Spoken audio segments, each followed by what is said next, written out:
Ladies and gentlemen, welcome from Krakow at International Online Conference titled Towards the Future with John Paul II, which was organized on the occasion of the 100th anniversary of birth of John Paul II. We are really happy that the House of Krakow's Archbishops were Karol Wojtyła used to live for 11 years, becomes the venue for the reflection for over his output and the deed of his life. As the Emeritus Pope Benedict XVI said that John Paul II helped us not to fear the truth.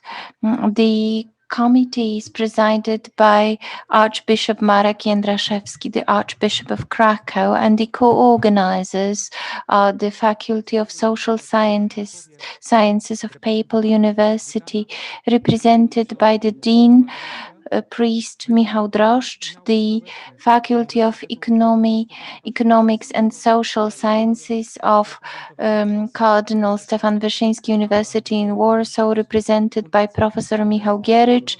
Also, Foundation Veritas Amoris, represented by priest Livio, Melina, and also the families of Lisbona, represented by Father Duarte. And although the pandemic worldwide made this conference impossible in a traditional form, it did not disable us from participating in it via internet. So far, more than 900 participants declared their intention to take part in the conference.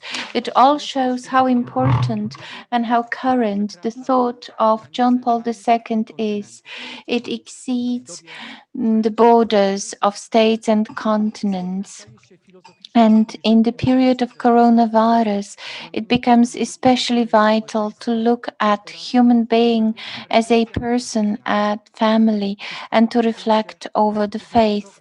And this everything fits into the 3-day program of our conference, which will be presided by the professors who studied the thought and life of St. John Paul II. The conference is translated simultaneously into Polish, Italian, English, and the detailed plan of the conference can be found on the website of the event. During the speeches and presentations, you can write your questions on the chat in the chat section. We will try to ask the questions after the end of the presentations. And now I would like to ask His Excellency Archbishop Marek Jędraszewski, the Archbishop of Krakow, the host of the place, to introduce us into the conference. I would like to say hello, good afternoon to the participants of the 3-day international conference organized on the occasion of 100th anniversary of the birth of John Paul II, which is titled Towards the Future with John Paul II. It is a great honor for us and also great joy at the same time that this conference, in spite of difficulties connected with the pandemic of COVID-19, takes place in Krakow, which is the place which was really close to the heart of Karol Wojtyła, later on John Paul II.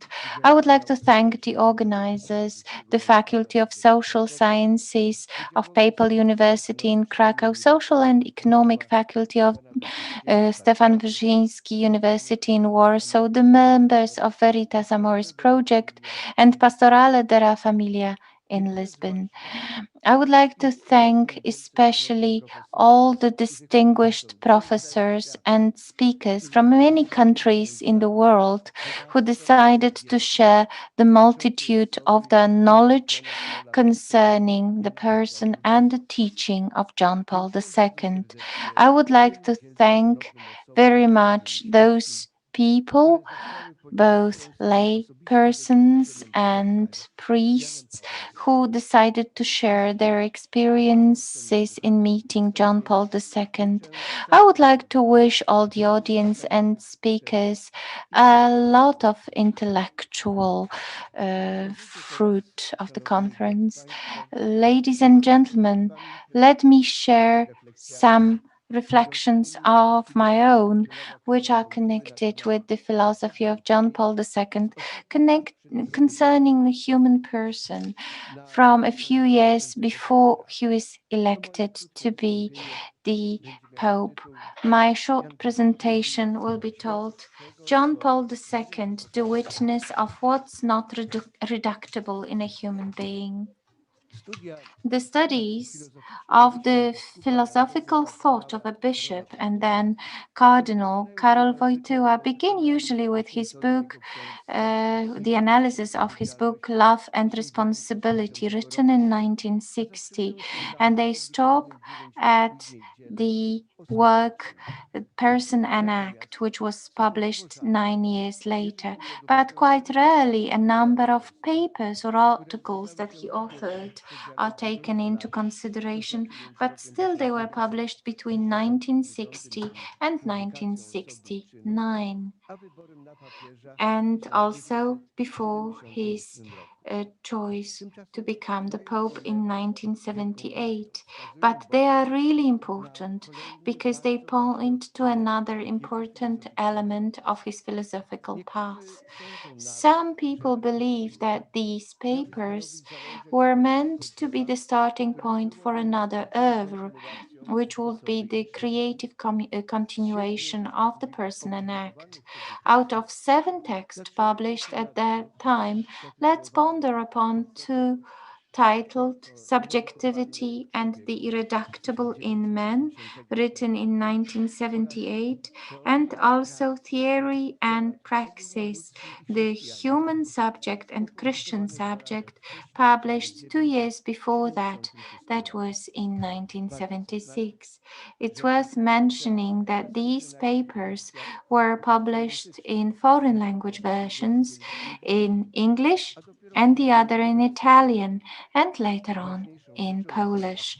But what's more important is that I truly believe so, that they reflected and verbalized the thoughts of Cardinal Wojtyła,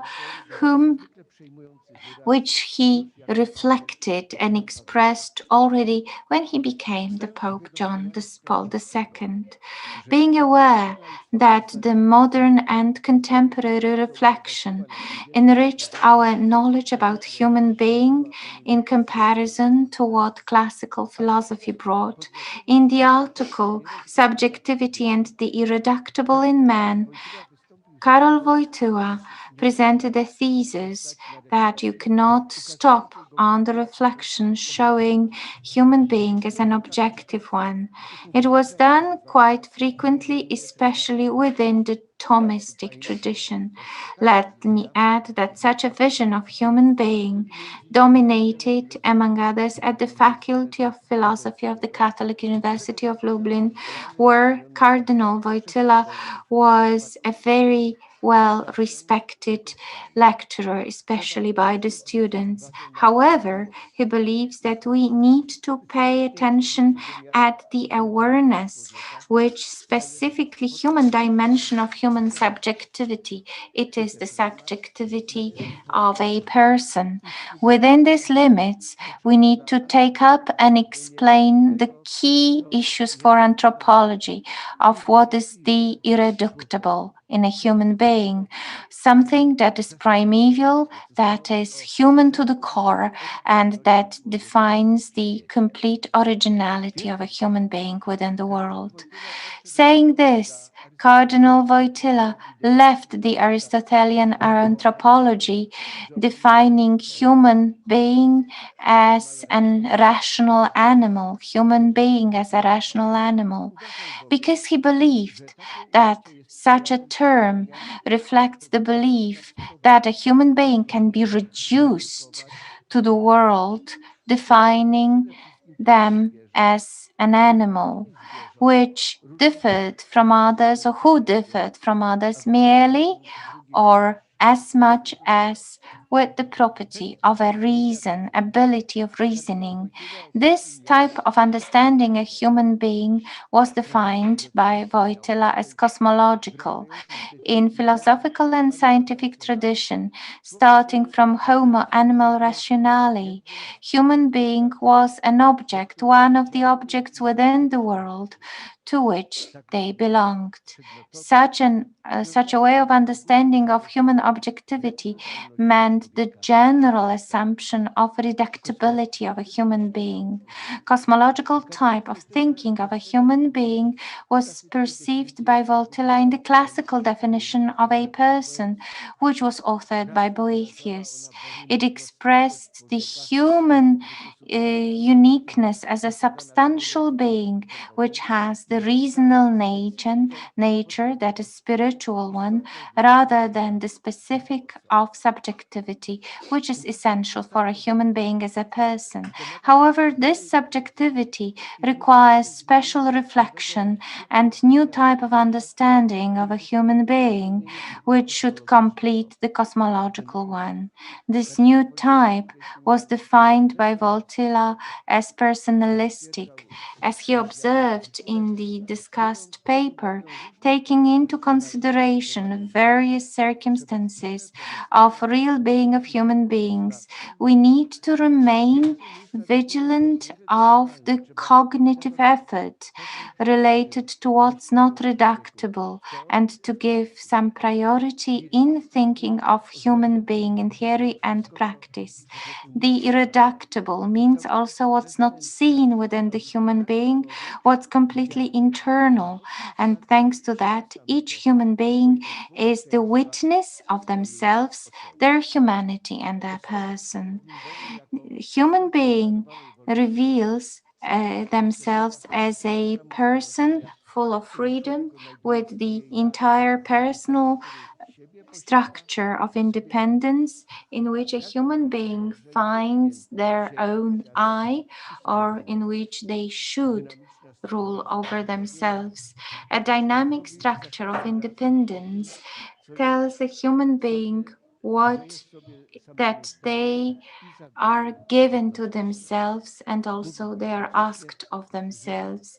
At the same time, they say that the order to do good things within the conscious shows that the moral approach is rooted in humanum, or something that should be defined as personal approach.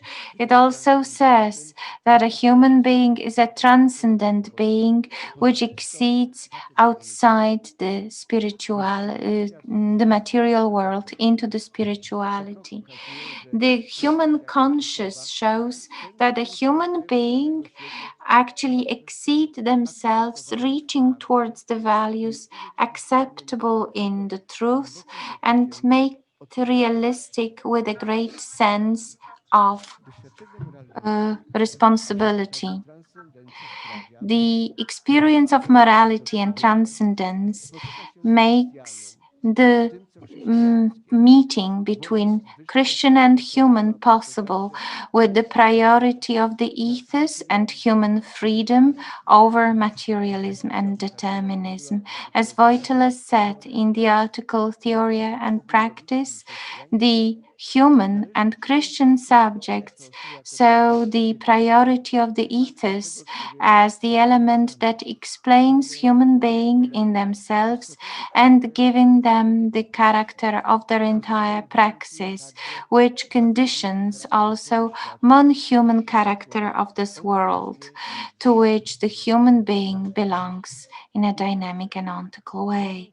However, with the thesis of the priority of ethos, we cannot reduce our beliefs to the human approach meeting the Christian ones. We need to make one step further and to recognize the importance of Christian approach, which is seen in the mystery of the Passion of Christ. This bravery is not irrational, it's rooted in the experience of what is not reductible in human being. The article theory praxis, general human and Christian subject ended uh, with the declaration, the personal witness that was the what the cardinal said. He said that we truly believe that the opening of human praxis to God does not deprive humanum of their authentic contents and value. It does not alienate him. It allows the humanum to find itself in the dimension of transcendence that is found in the personal structure of a human being. Therefore, the task of a theology is also to show Christianum as a special form of identification of humanum. When writing this paper, could the cardinal believe that 2 years later he will begin the 27-year-long period of showing the truth to the entire world, preaching that what's human can be explained through and within Christian, that we cannot understand what's not reducible in a human being without Christ? It's quite difficult to provide a definite answer to this question.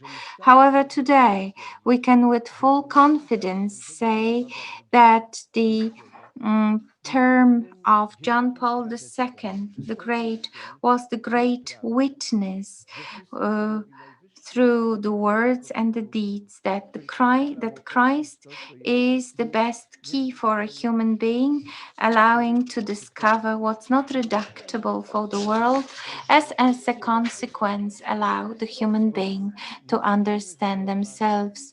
Out of numerous speeches in which Pope witnessed this truth, let me select the most important four ones.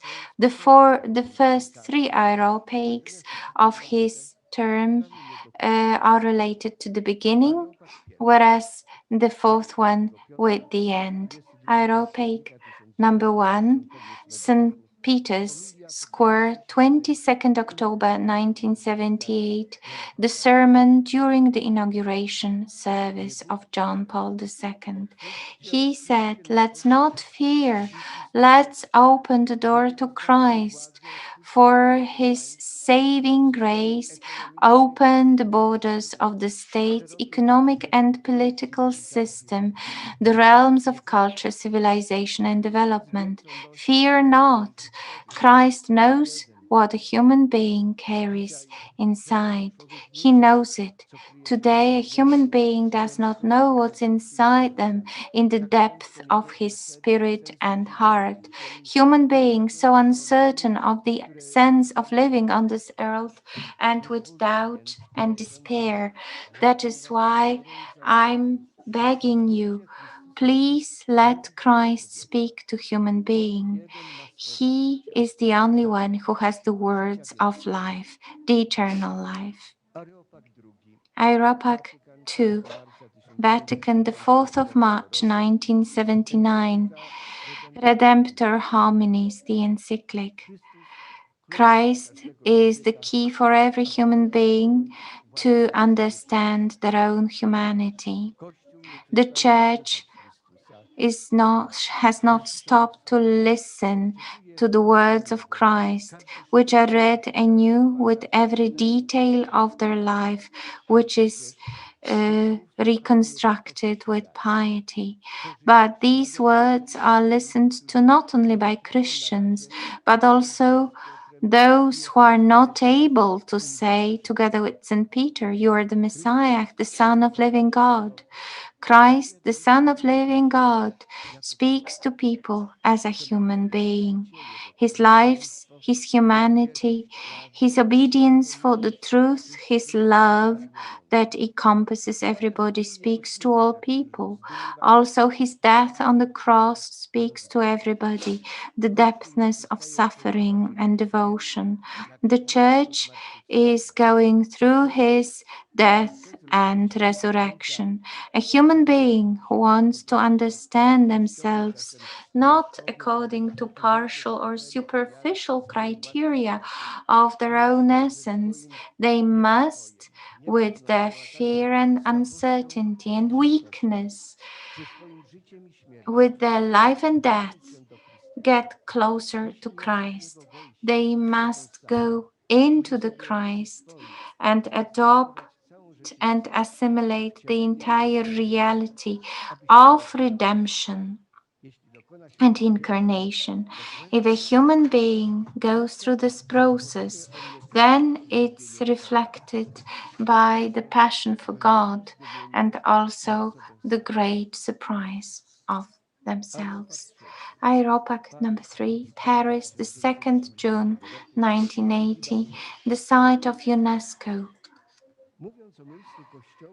Speaking of the place of the Church and the Apostolic See towards your organization, that is UNESCO, I mean the fundamental connection between the Holy Scripture, that is the Word of Christ and Church, with human being within their humanity. This connection creates culture from the very core. In order to create culture, you must perceive a human being as an integral, independent value, as the subject connected with personal transcendence. A human being must be affirmed for themselves, not for any other reasons, only for themselves. The human being must be loved because they are human beings. We need to require love for human beings because of the special dignity that they have. And this group of contents belongs to the essence of the scriptural message of Christ and message of the Church, irrespectively of the critical minds have said and what various tendencies which are hostile for religion, in particular towards Christianity. That is why we, for many times, were witnesses of a very significant process wherever the special institutions were liquidated, where the content coming from the religion was deprived of the right to exist. Human beings, people, in a non institutional way, find the contents with the confrontation between what their own humanity is and what is contained in the contents of Christian message. Areopag number 4, Vatican. The Good Friday, 25th of March, 2005. The personal entrance into the mystery of Christ's death and resurrection of the Passion. There is the way of the cross, which is conducted by Cardinal Camillo Ruini, replacing the Pope, and the reflections prepared by Cardinal Joseph Ratzinger, who was the prefect of the Congregation of the Doctrine of Faith. John Paul II, in his chapel, sees the television broadcast of the Way of the Cross. At the end of the service, he takes the cross, kisses it, and even holds it with his arms. He speaks through to the whole world without saying one single word. He's ready for his last journey, the journey to the home of the Father. This moment was photographed by Arturo Mari, and this photographer said that this was the most important picture of his life, showing the entire period of Pope John Paul II, which was not disturbed, faithful witness, confirmation of the Holy Pope at the turn of the second and third centennial millennium about what it's not reducible in a human being. Thank you very much, Archbishop, for this kind introduction, for the presentation of the foundation for our reflections. Because starting with a person, we would like to go towards marriage and family and the understanding of a church. And today, as never before, the definition of a person, of a human being, seems to be especially important. As the first speaker during today's session, we are going to listen to Livio Melina, priest, Professor Livio Melina. Just a few words concerning who he is. He's a moral theologian. Between 1996 and 2019, he was the lecturer of moral theology in the Papal Institute of the Studies of Marriage and Family in John Paul II Institute in Rome, which he presided between 2006 and 2016, where he presided over the International Research Group on Morality. He was a member of the Papal Theologian Academy. He was the scientific editor of Anthropology. He was a visiting professor in Washington, Melbourne, and he carried out courses and conferences at numerous universities.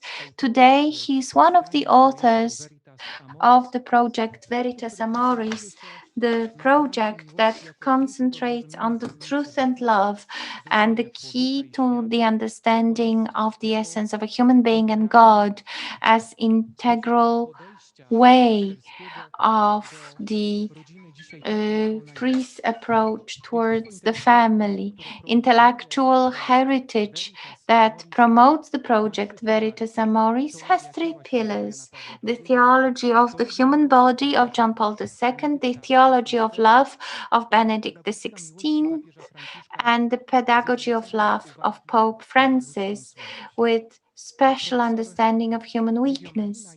Professor Livio Melina authored numerous publications. Let me name a few of them. La conoscenza morale sul commento di San Tommaso all'Etica Nicomea, Morale tra crisi, gli assoluti morale, lezione fondamentale della formazione della coscienza, linee di rinnovamento della teologia morale. Let me just stop here. I could present numerous publications and scientific papers and presentations of priest professor. Professor Livio Melina is also the professor for many students who have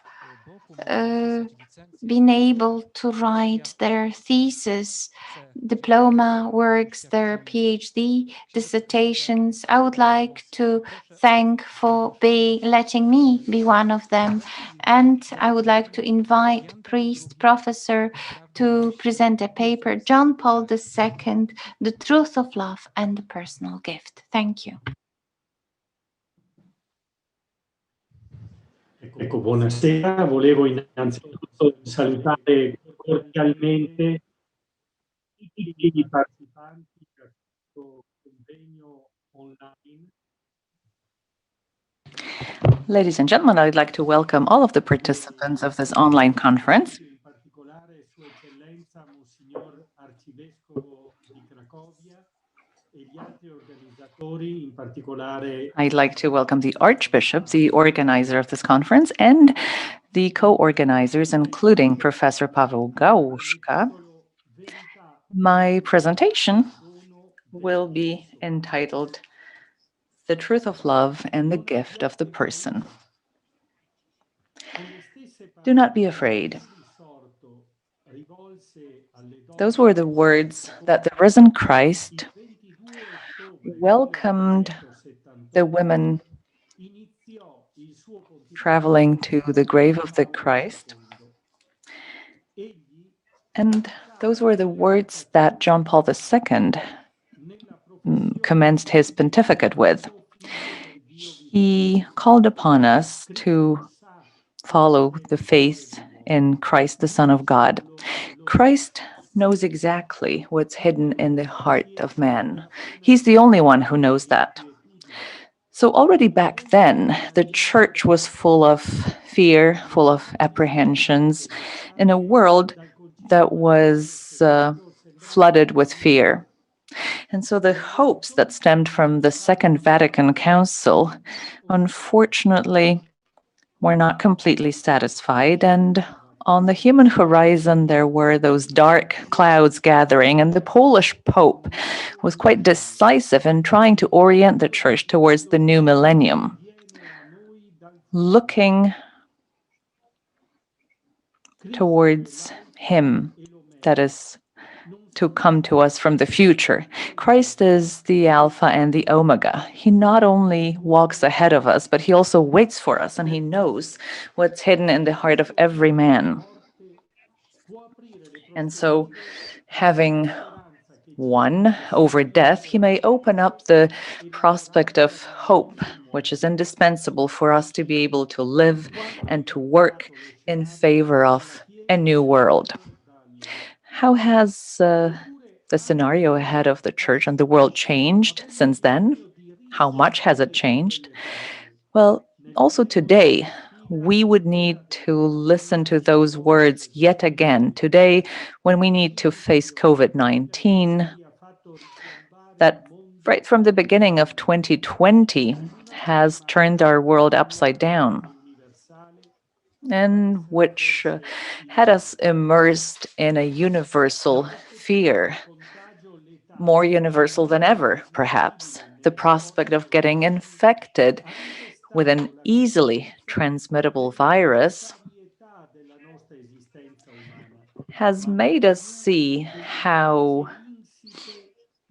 small our existence is, but also helped us see how many threats there are in the project of globalization that we are part of on a social level, on a cultural level, on an economic level. And so once again, we have locked ourselves up in a more individualistic perspective, and all the time we sense a danger to our fundamental liberties, including the freedom of faith. We feel that our freedom of faith is endangered by an unknown power, a power that is unknown to us, perhaps rooted in some scientific knowledge, but still the knowledge insufficient for us to be able to explain all that. And so it is a fear that addresses our hearts, our existence.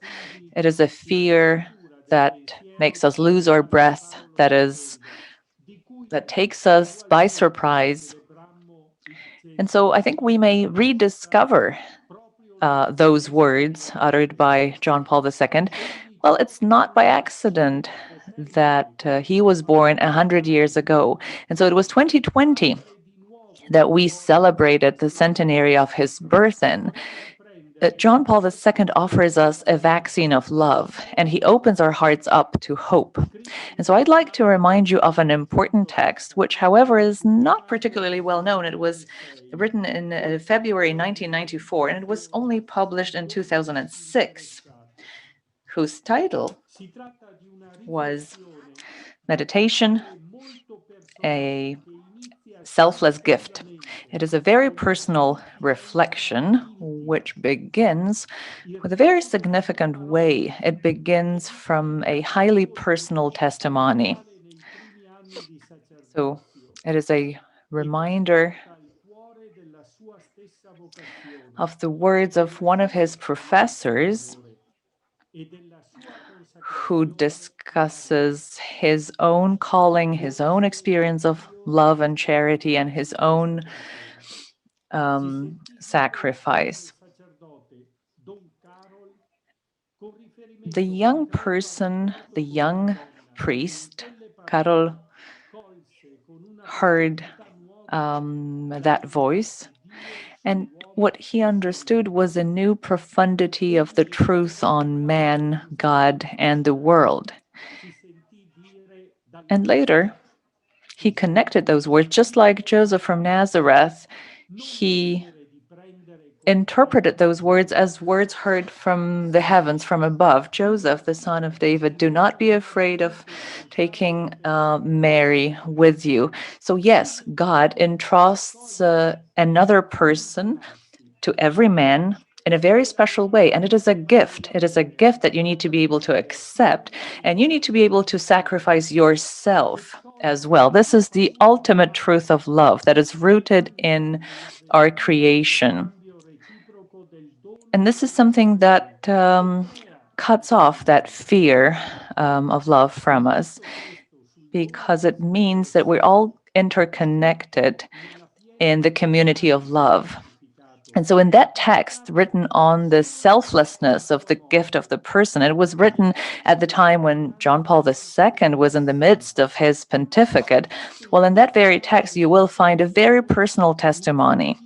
And so that message of love, in which what we hear is that one person is entrusted with another by God. This is a text where we find meditation. It is a meditation on the profundity of the thought and the teaching of the pastoral church. And so the church sheds light on the theological development of man. And at the same time, that text highlights less known thoughts connecting life with thought and connecting thought with life. And so that typical formula, typical of John Paul II, the truth of love, connects to two concepts. Love, at least in its emotional interpretation, appears to be separated from the truth. The romantic hermeneutics believes that every feeling is irrational, that every feeling is sort of locked within individual awareness, and that it has no part to play in terms of social construction. So love is separated from the truth, but love separated from the truth is reduced or limited to the private sphere. On the other hand, if we escape into what is irrational, it appears to be based on a fear of living without love. And that is constructed in an intellectual manner, irrespectively of the life we lead. And this is a completely different concept. And so we have these two extreme points of view. On the one hand, subjectivity, the primacy of authenticity, that is truth, or the truth of emotions. And on the other hand, we have objectivity with a rational mind that imposes their own rules and principles, limiting our freedom. It is by no means about equaling these two points of view. It is about finding a yet another standpoint, a yet another point of view. We need to be able to connect the truth of the living dynamism of love. And so you need to adopt the perspective of a living entity.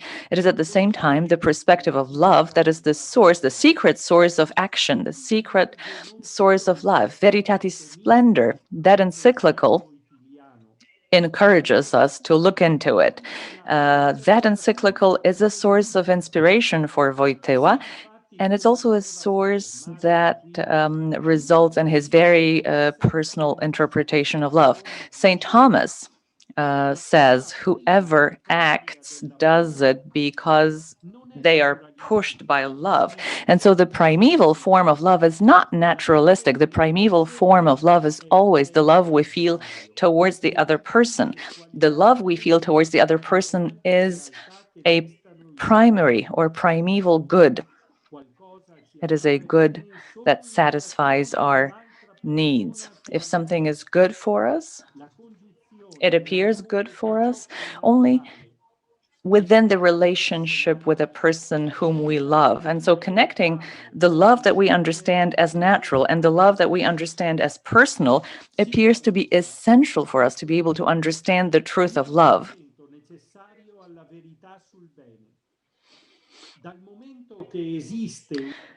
So what immediately comes to mind is the reference of love to good. Love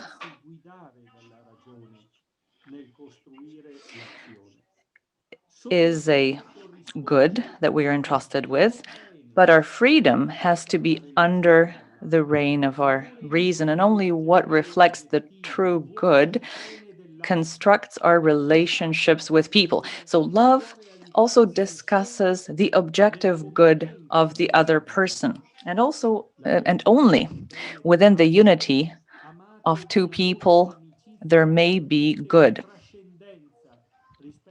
And so the truth related to the good of the other helps us to adopt a more transcendent approach.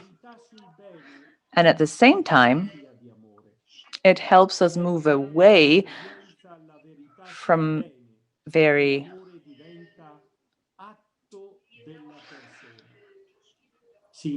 quick and not always feasible desires.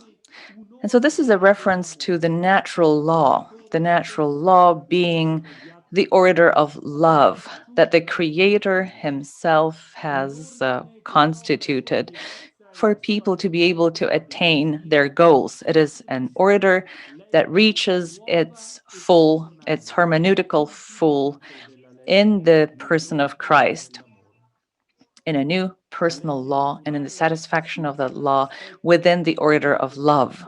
So the natural law is something much more than a limitation imposed on our freedom. It is the reflection of the truth and of the good, and it shines our way towards freedom and love. And in reference to the God, the Creator, we might say that it includes a guarantee of a concept of love and good. And so Wojtyła's meditation believes that love really is the beginning of everything that is good. So right at the beginning of that dynamics of the gift of the person, we find rapture over the beauty of the other person, and that gives rise to a longing within our heart, a longing for unity. Beauty is the unity of the truth and love, and that helps us experience the complete integrity. The truth on the good is indispensable for us to experience the truth of love. It is the condition of human transcendence in their actions. And so it confirms the spiritual freedom of men with respect to people's inclination to pursue goods that are only attractive temporarily. So those temporary goods are not enough to pursue the true love. So in other words, the subjective truth of love is what we need as well. And so what John Paul II called it in his meditation, this is what ensures the selflessness of love. The subject of the selflessness of love was the subject of a long-standing historical debate. The interpretation of that debate as a lack of desire in love, well, assumes that love has to come with a hidden agenda, and it is often identified as eros, and that is contradicted with the selfless love, referred to as agape. But following that course of reasoning, it is natural for us to contradict the two aspects, but that is not the path that John Paul II chooses to follow.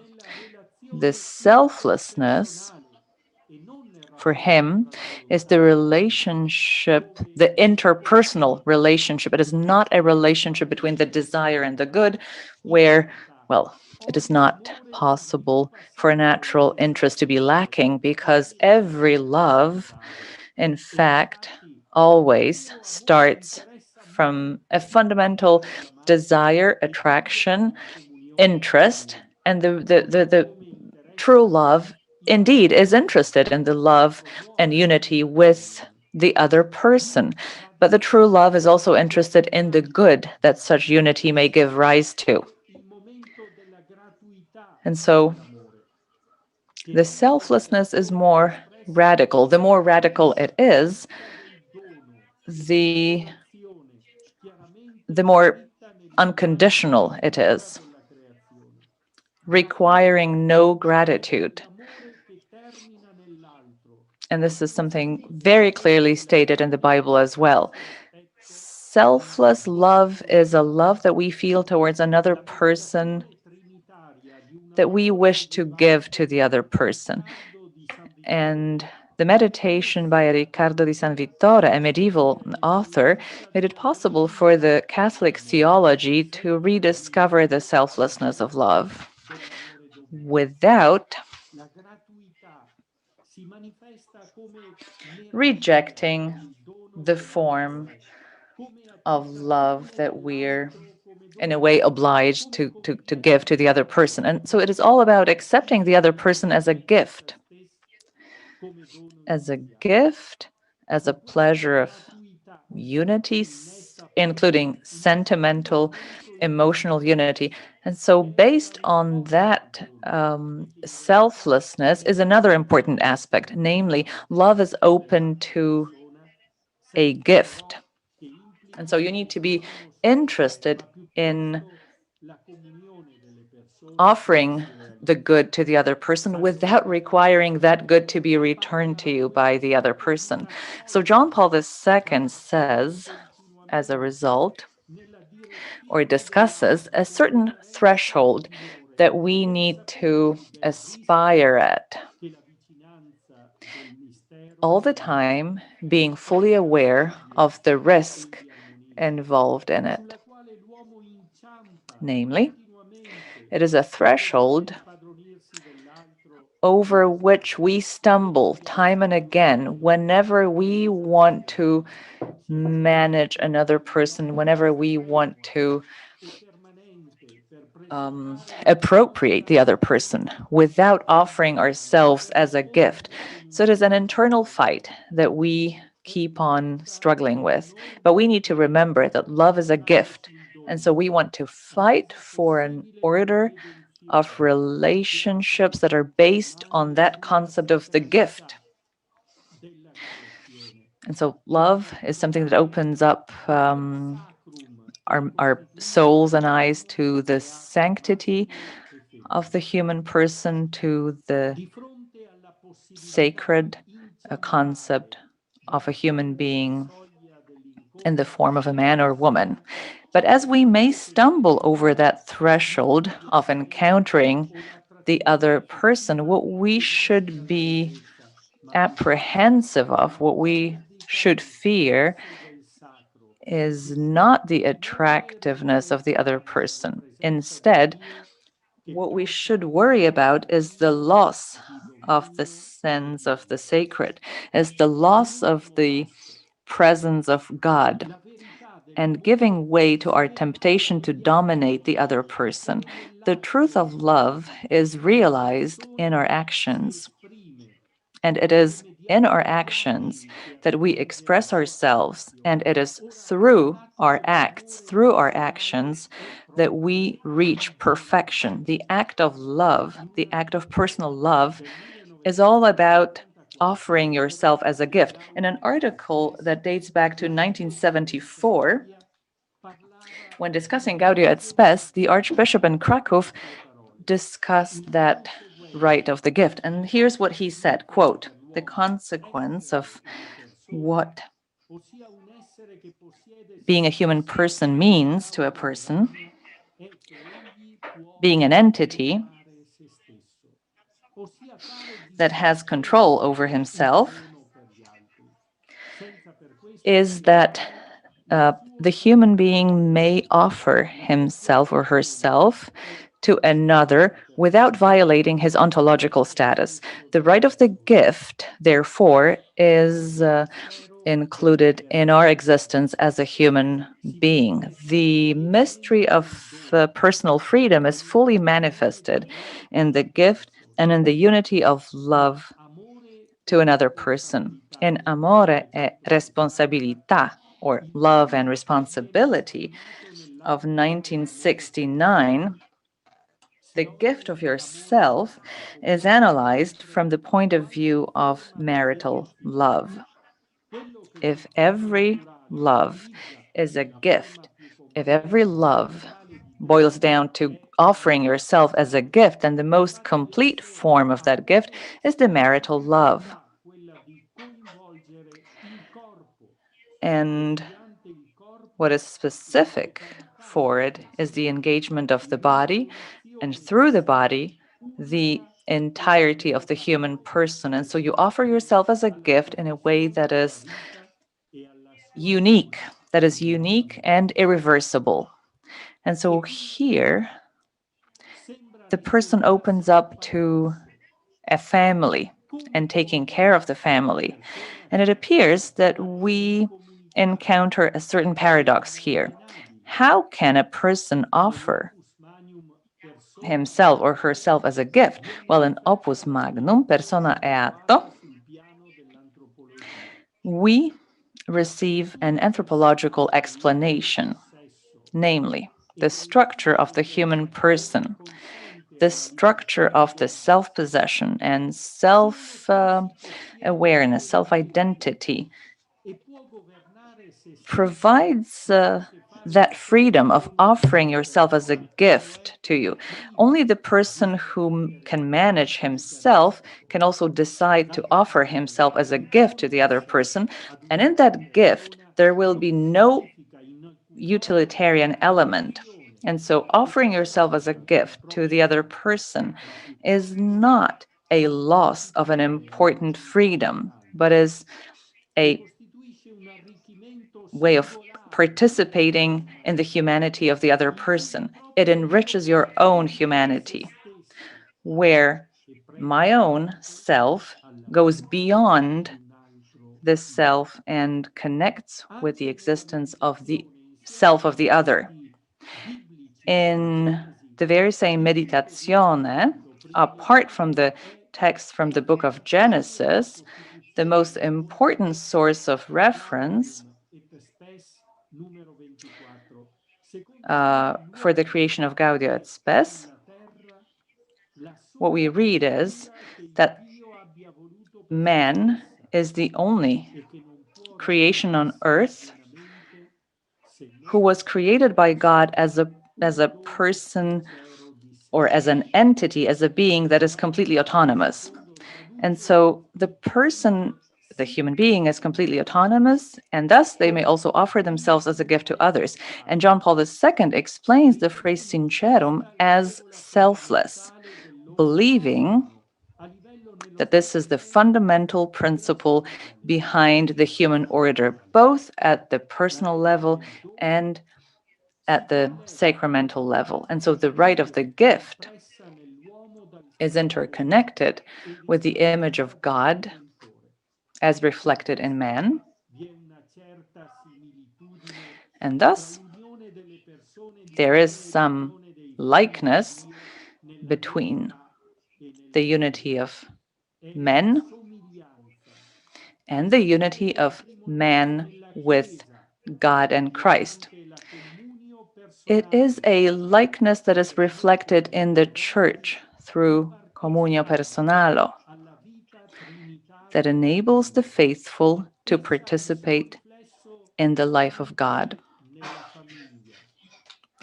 And so it is also reflected within the family, because the family is a small, familiar church that is based on the sacramental unity of man and woman. And the Holy Spirit. The Holy Spirit is the gift that communicates to the Church and to the Christianity, the participants, the participation in God's love. In the encyclic of 1986, John Paul II talks about the dynamics of the gift as the source within the Holy Trinity.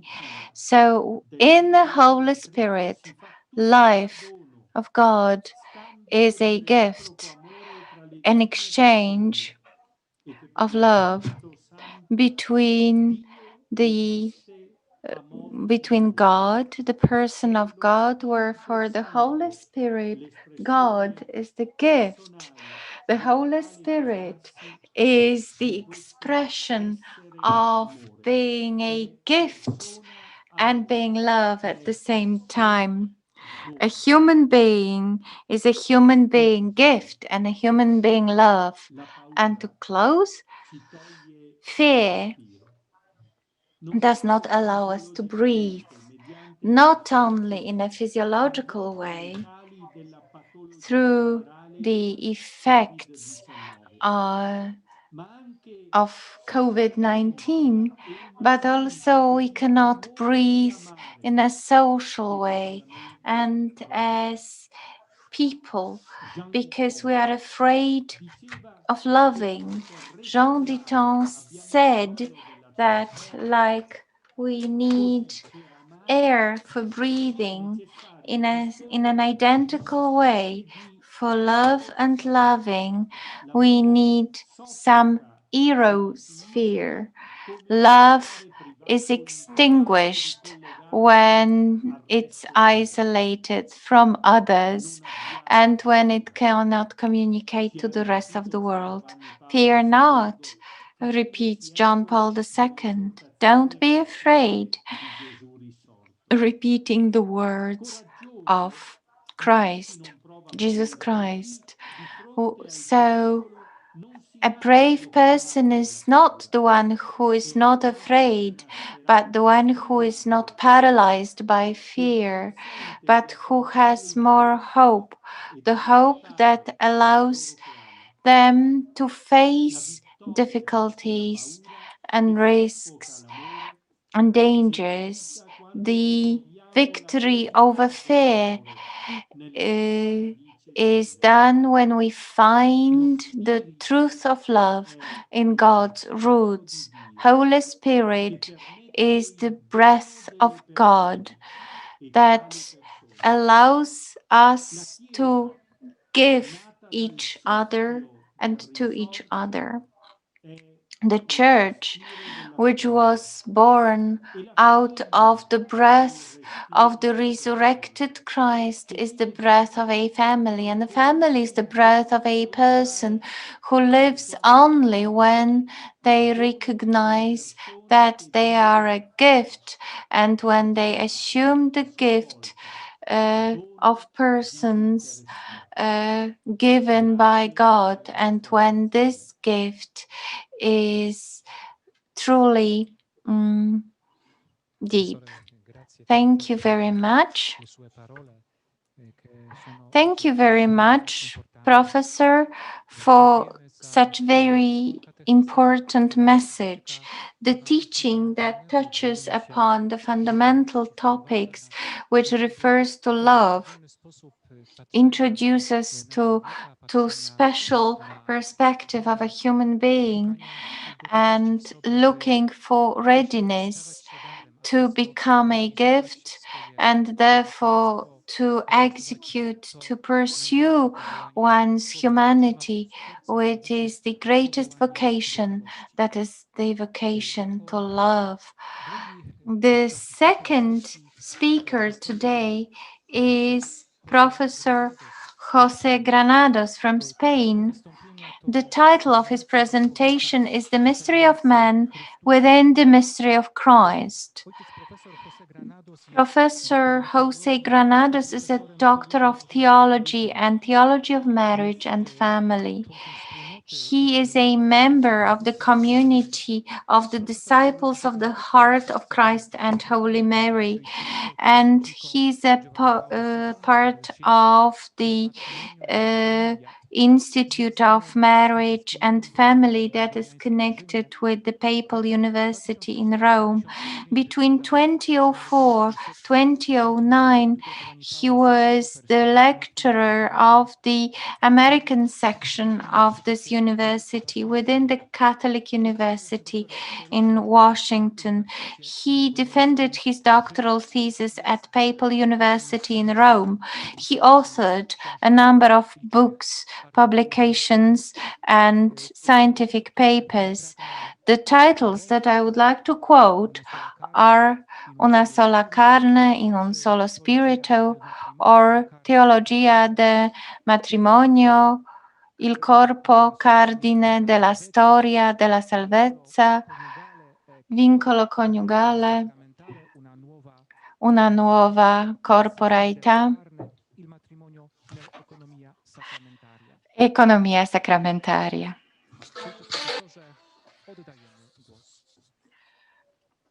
Professor, the floor is yours. Thank you so much. I would like first of all to thank the Archbishop, the organization of this conference, and especially the Archbishop of CRACOW, Monsignor JŁDRASZEWSKI, and Professor GAŁUSZKA, who has introduced me right now. My topic is the connection between the mystery of man and the mystery of Christ. Now, let me make some remarks before starting to develop what I think is a crucial topic in the vision of John Paul II. Christ reveals man to himself. This is Gaudium et Spes number 22, and it's one of the texts that are one of the texts at Vatican II that are most quoted by John Paul II. This idea that Christ reveals man to himself conveys an openness of the future. It is about the future because the one who reveals man to himself, Christ, is the risen Christ, towards whom all history moves. So the title of this conference, John Paul II, someone who prepares a future, has to do with that the one who reveals man is the risen Christ who stays at the end of history. There is an anecdote told by one of John Paul II's friends. When this friend returned from World War II, she said that she had lost her faith in the human being. She had not lost their faith in God, still believe in God, but she had lost the faith in the human being after the atrocities of the war and the crimes of the war. And she said that John Paul II, at the time a young priest, helped her recover faith in the human being. And now we could say, you don't have faith in man, you have faith in God only. That's true, but once God has become man, when God has become a human being, when God is the Son of God has become a human being, then we can also believe in the capacity of man to do good and to bear fruit. We can have, because we have a different measure of the human being. Man is not overcome by evil. As John Paul II said, there is a limit to evil, which is redemption. So this is my first note before starting. Christ reveals man to himself and reveals that we can recover, so to speak, the faith in the human being. Now, the second idea that is very much connected with that is, so how does Christ reveal man to himself so that we can recover faith in the human being? I think we need to put together Gaudium et Spes 22. Christ reveals man to himself, with other sentence in Redemptor Hominis, number 10, which you can paraphrase as love reveals man to himself. So Christ reveals man to himself in as much as Christ reveals what true love is all about. I think that's very important, that John Paul II helped recover our faith in the human being because he helped recover our faith in love. That means the capacity of love, not only to console us, not only to bring us some fleeting pleasure, but to illumine and to sustain the whole of our life. This is, everyone today loves love, so to speak. Love is beautiful, love is good.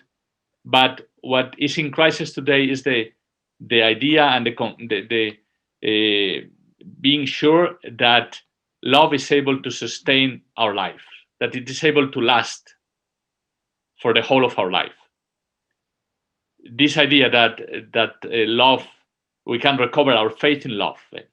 We recover the faith in the human being because we recover faith in love. And this amounts also to the connection between love and truth. In the Bible, the truth that God is true means that God is faithful to his covenant. It's not an abstract truth, but real and true fidelity, faithfulness. So we connect here with what Monsignor Melina just said about the truth of love. So, and I go to my third comment. The first one was that Christ reveals man to himself, and that reveals that we can have faith again in the capacity of man to do good. The second was that Christ reveals the truth of love, and therefore that it is true we can also trust in love, that love can last for the whole of our life. And I would say that these two sentences, Christ reveals man to himself and love reveals man to himself, are put together thanks to the theology of the body. So it is the body, the connection between the two, because the body means the incarnation. The body means the incarnation. Christ has united himself with every human being because of his body. And then also it is in the body. The body is the place where we encounter the others. So it is in the body that we can love the others. So, and this is my first point, this introduction. Christ is the Redeemer of man because he is the Redeemer of the body. And he is the Redeemer of the body because he bestows again to the body the capacity to love in truth. And this, I think is again very much forward-looking. John Paul II saw in advance that the crisis of the human being in our time was to be a crisis in the way of understanding our body, and the connection between body and love. And this is very clear in the crisis of sexuality and of the family. So now let me develop this topic after these introductory notes. Now, in order I could go to the philosophical and theological writings of John Paul II, but I'm going to follow another way. I will take three of Wojtyła's literary works. This would be Wojtyła's literary works. Start with Brother of Our God, in which I will see how Christ reveals us sonship and motherhood. And then I will move to the JؐDRASZEWSKI, when we will see how Christ reveals us our spousal vocation. And finally, in the tradition of fatherhood, we'll see how Christ is man to himself in as much as he teaches us to be parents, father and mother. So let me start with Brother of God. You know, this play, Brother of God, tells the story of Adam Chmielowski. Adam Chmielowski was first a revolutionary, then an artist, and finally he left everything to dedicate himself to Christ and in the poor. Just a few remarks, because the scope of the play is broad and there are a lot of ideas, but my point is here to connect the redemption of man and the redemption that Christ brings about. So we see that Adam is a painter that is continuously searching to express his art. But what is art for Adam Chmielowski? It is very important that he thinks that the canvas is not only outside the painter, but inside him, inside himself. By transforming the external world through art, he's transforming himself. He's searching for his own image. So the canvas is a way to explore the mystery of the human being, which is connected with beauty. I think that's important because it connects us with the topic of the body. us with the topic of the body. Because of our body, we are inside ourselves, and we have also an interiority. We have an internal dimension. The body is outside and inside at the same time, and this is why Mielowski in his art is able both to express himself outside and to look for his internal image. And now in this search for beauty, Adam is going to find two illuming him. The first one is the encounter with the poor, and the second one is the encounter with the poor who suffer. Now, when this happens, he's fighting against a voice that speaks within him, that is the voice of communism, that intends to solve all the problems of suffering and of the world in a technical way. So everything ends up being a question. Of numbers, of prices, and redemption is like a monetary exchange in the end. And Wojtyła is going to reject this reduction of man to a technical problem. And he says all the goods cannot fulfill poverty of man. He says, Adam Mielowski will discover this mystery in the poor who is suffering. I read one passage of this work. Adam finds a beggar and he says, image and likeness. See, he's a child, he's a son. So am I. So in the encounter with the poor who is suffering, he is to understand the idea of image and likeness. Why? It is the suffering body of this poor man, of this beggar, so needy, so in need of help, that reveals to Adam Mielowski the dignity of this man.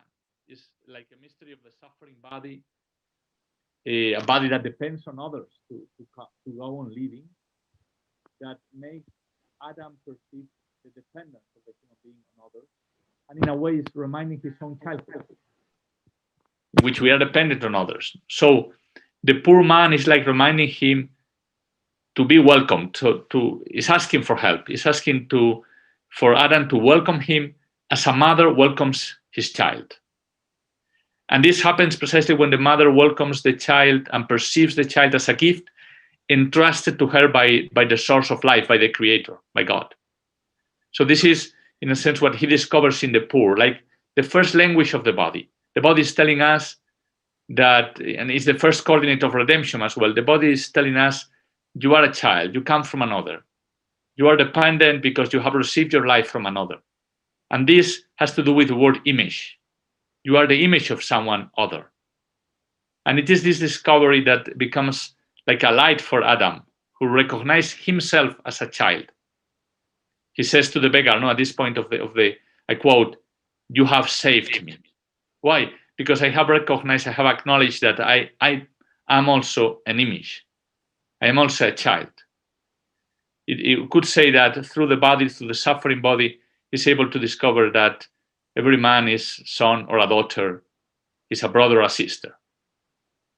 Now, this is the first encounter of Adam. There is a second one, which is going to be the encounter with Christ, the Christ who Adam himself is painting. He's painting this Christ who is suffering. Behold the man. It's not only Christ, but it's Christ as the one who illumines the destiny of all human beings. Here is the man. So it is Christ.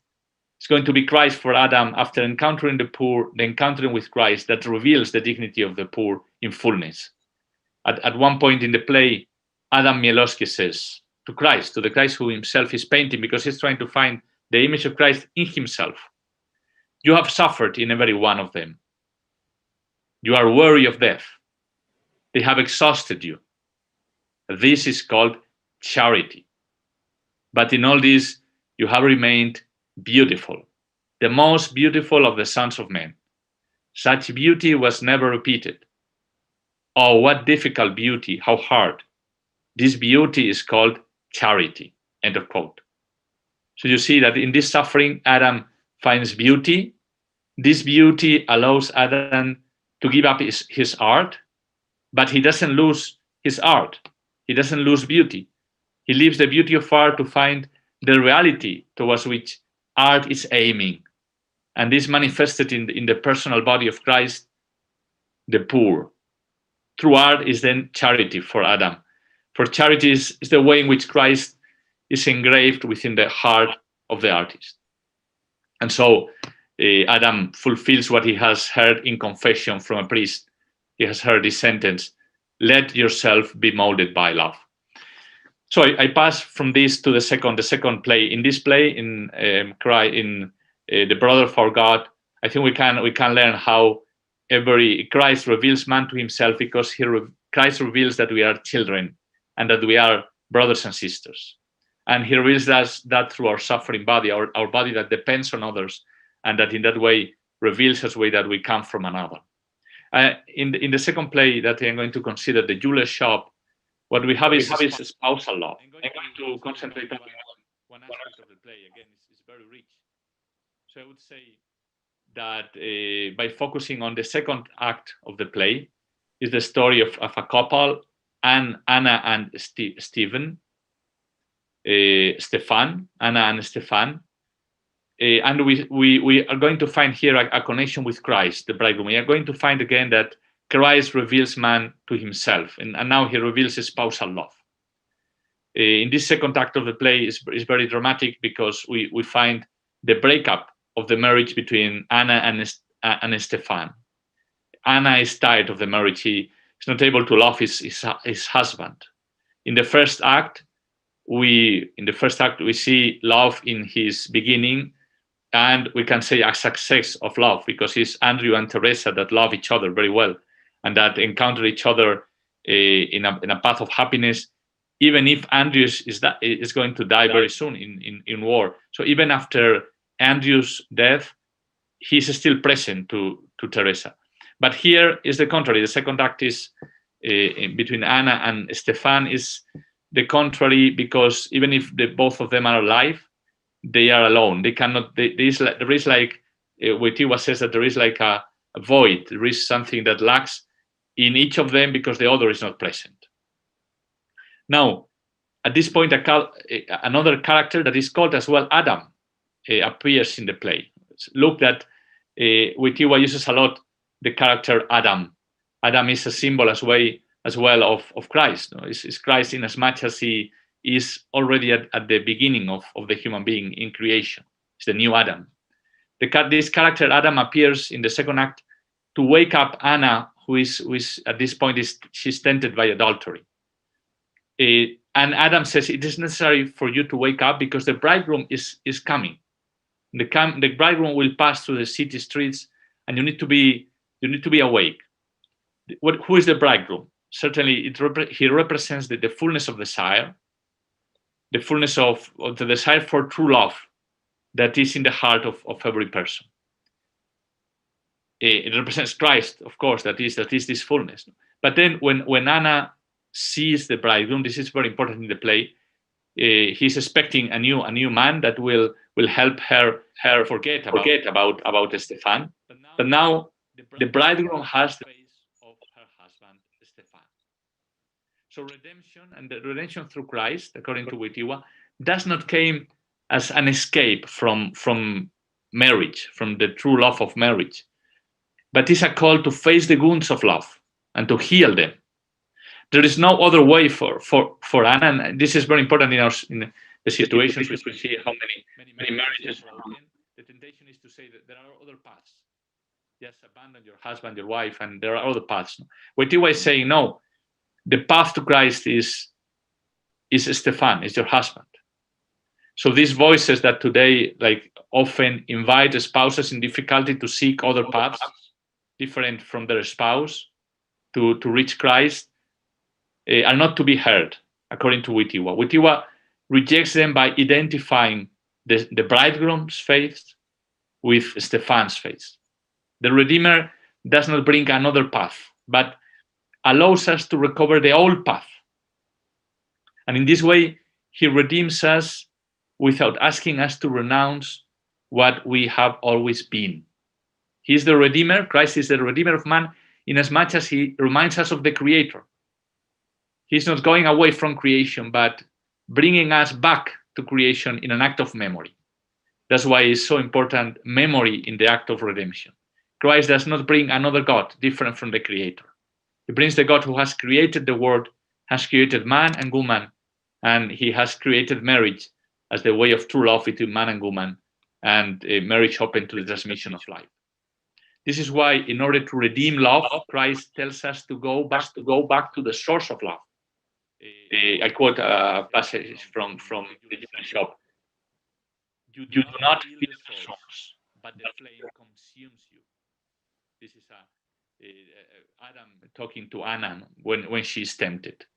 You only feel the flame, love as a flame, as something very, very, very hot, but that has not the freshness of the source.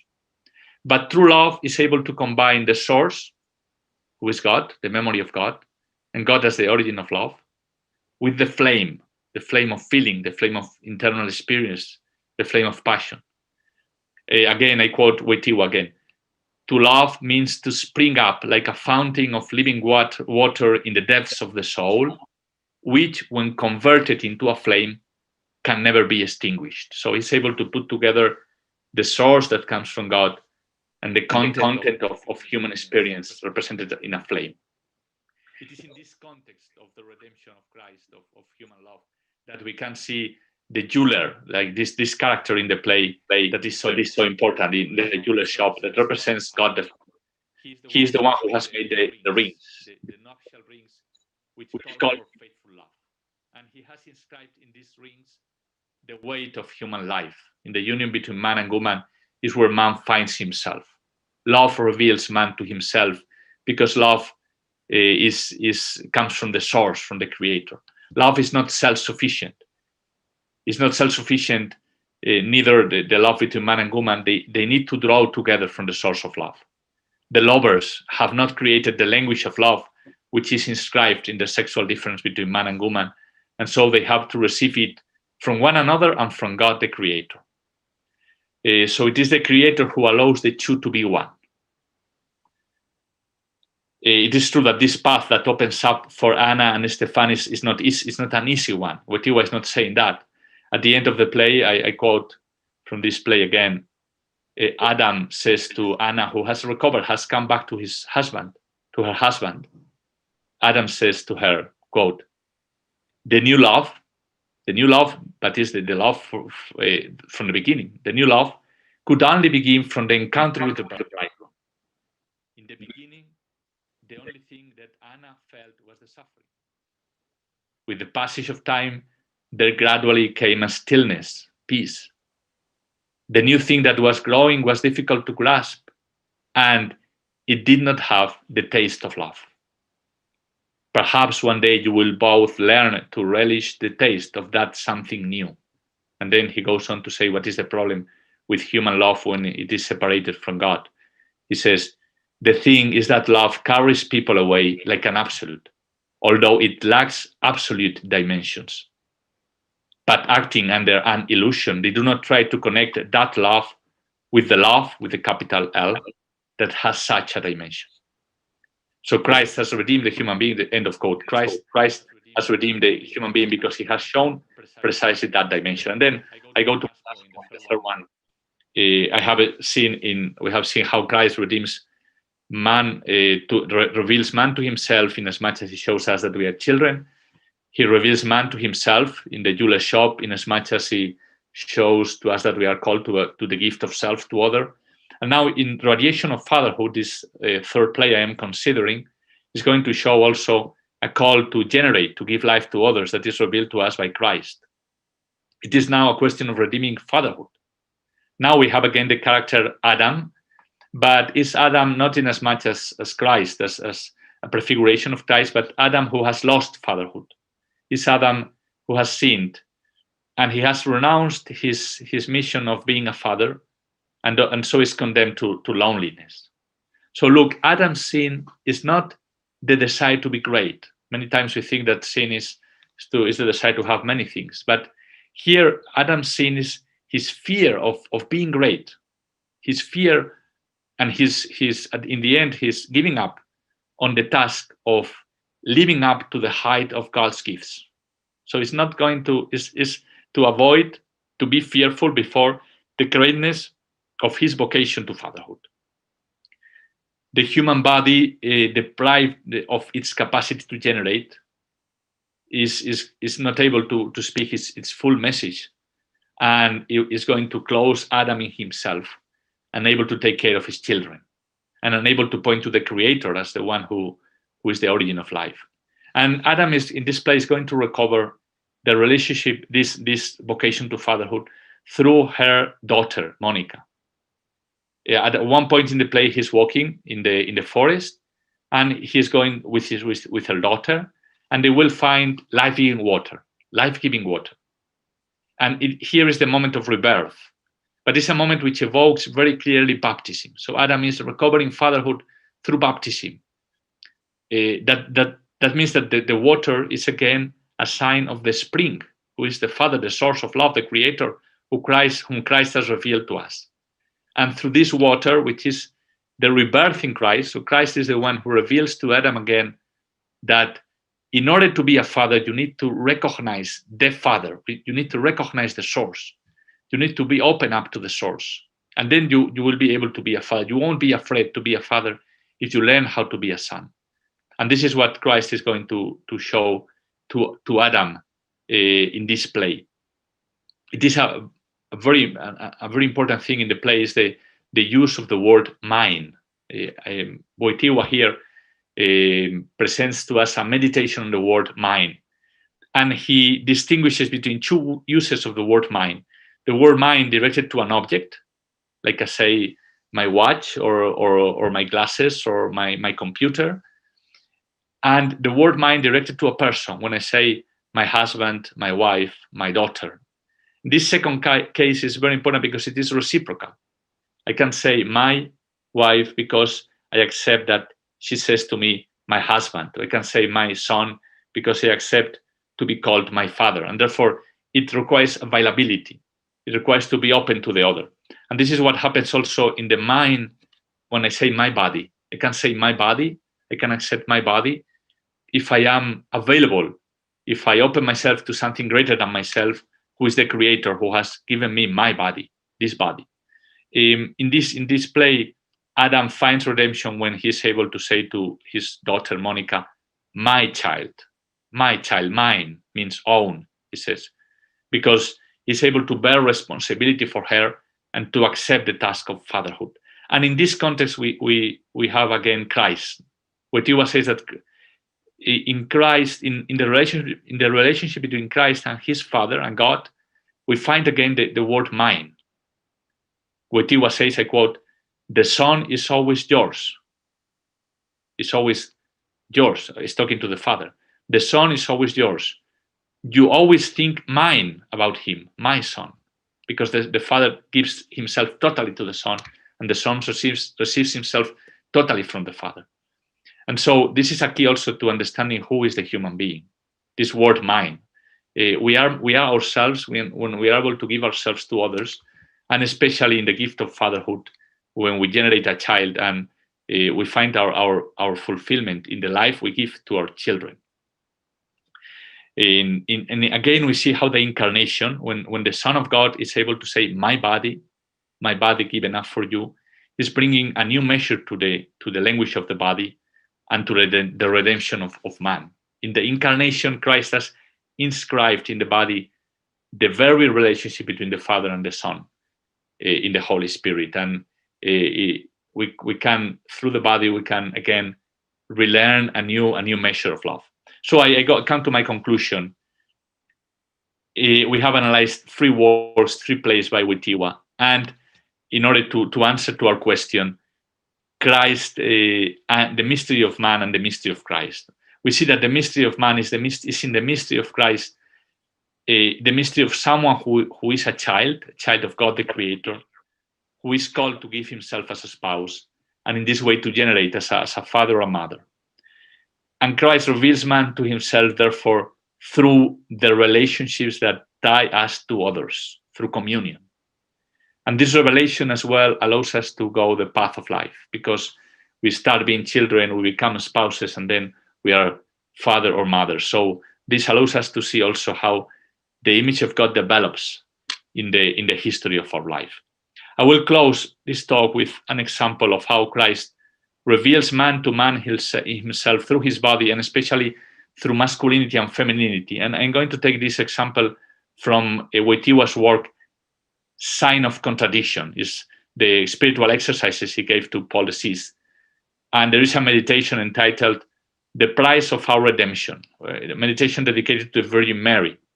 In this meditation, Wojtyła sees Jesus' hour marked by what he calls the duty before the Father. So Jesus has a duty towards the Father. Is because the Father is calling him to give up his life.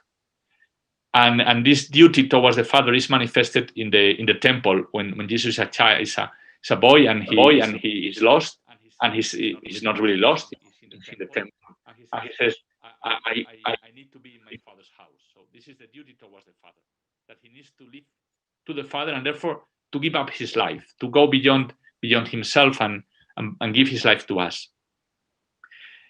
And this is also manifested when he leaves Nazareth. He leaves his own hometown and goes to preach the gospel. But now, together with this duty towards the Father, Wojtyła says that Jesus has a duty towards his mother as well. This is very interesting. He has a duty towards his mother because Wojtyła says that Jesus fulfilled the commandment, you shall honor your father and your mother. And so, if the duty towards the Father is the divine dimension of redemption, give up your life because the Father is asking you to do that. In the duty towards the mother is the human dimension of redemption, says Wojtyła. So because the mother is the one who has given Jesus his humanity. And so Jesus fulfills his duty towards his mother by living as a human being, by appreciating every human thing and everything that belongs to creation. So in a sense, we can say that following the duty towards the Father, Jesus reveals the heart of the Father. At the same time, this heart is connected with humanity, with the duty towards the mother. And here we see also a connection between the masculine and the feminine that are essential also to explain redemption. The masculine is present because it points towards a mystery that opens a way and invites us like a gift greater than ourselves. Is the Father who indicates the path. And this is why we use the masculine, the revelation as use the masculine to speak about God as Father. No, in Revelation we don't find that God is called Mother, but Father, because there is in masculinity the aspect of the distance and the mystery that allows us to move forward. On the other hand, the feminine is in this vision of Wojtyła, which keeps humanity, protects humanity, and includes this humanity in Jesus' self-gift and the whole of creation in Jesus' self-gift. And look, there is no contradiction between the two, Wojtyła says, because the duty towards the Father is connected because with the rights of the mother, because the mother also wants for Jesus to give himself up. So the divine and the human are intertwined in the mystery of redemption. The rights or the duty towards the mother are also present when Jesus accepts the will of the Father. For the mother herself has said, let it be done according to your word, Wojtyła says. So the redemption of the body, I'm going to summarize by looking at Mary and to end this talk. As a woman, Mary lived in her body the opening of love. Remember Dante when he says, in your womb, love was rekindled. So Mary's body testifies that Jesus comes from the Father, so that through her, the body speaks of God's love. And at the same time, the body that Mary gave to Jesus was offered to the Father. And in this way, Jesus witnessed the new measure of the body that he was going to inaugurate.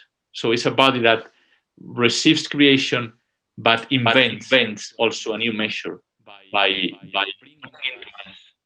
the Son of God. And this love between God, in this love between God and man lies the key of who we are and who we are called to be. So the mystery of Christ reveals the mystery of man. And all of this, I think, can be summarized in John Paul II's motto, totus tuus. Thank you very much.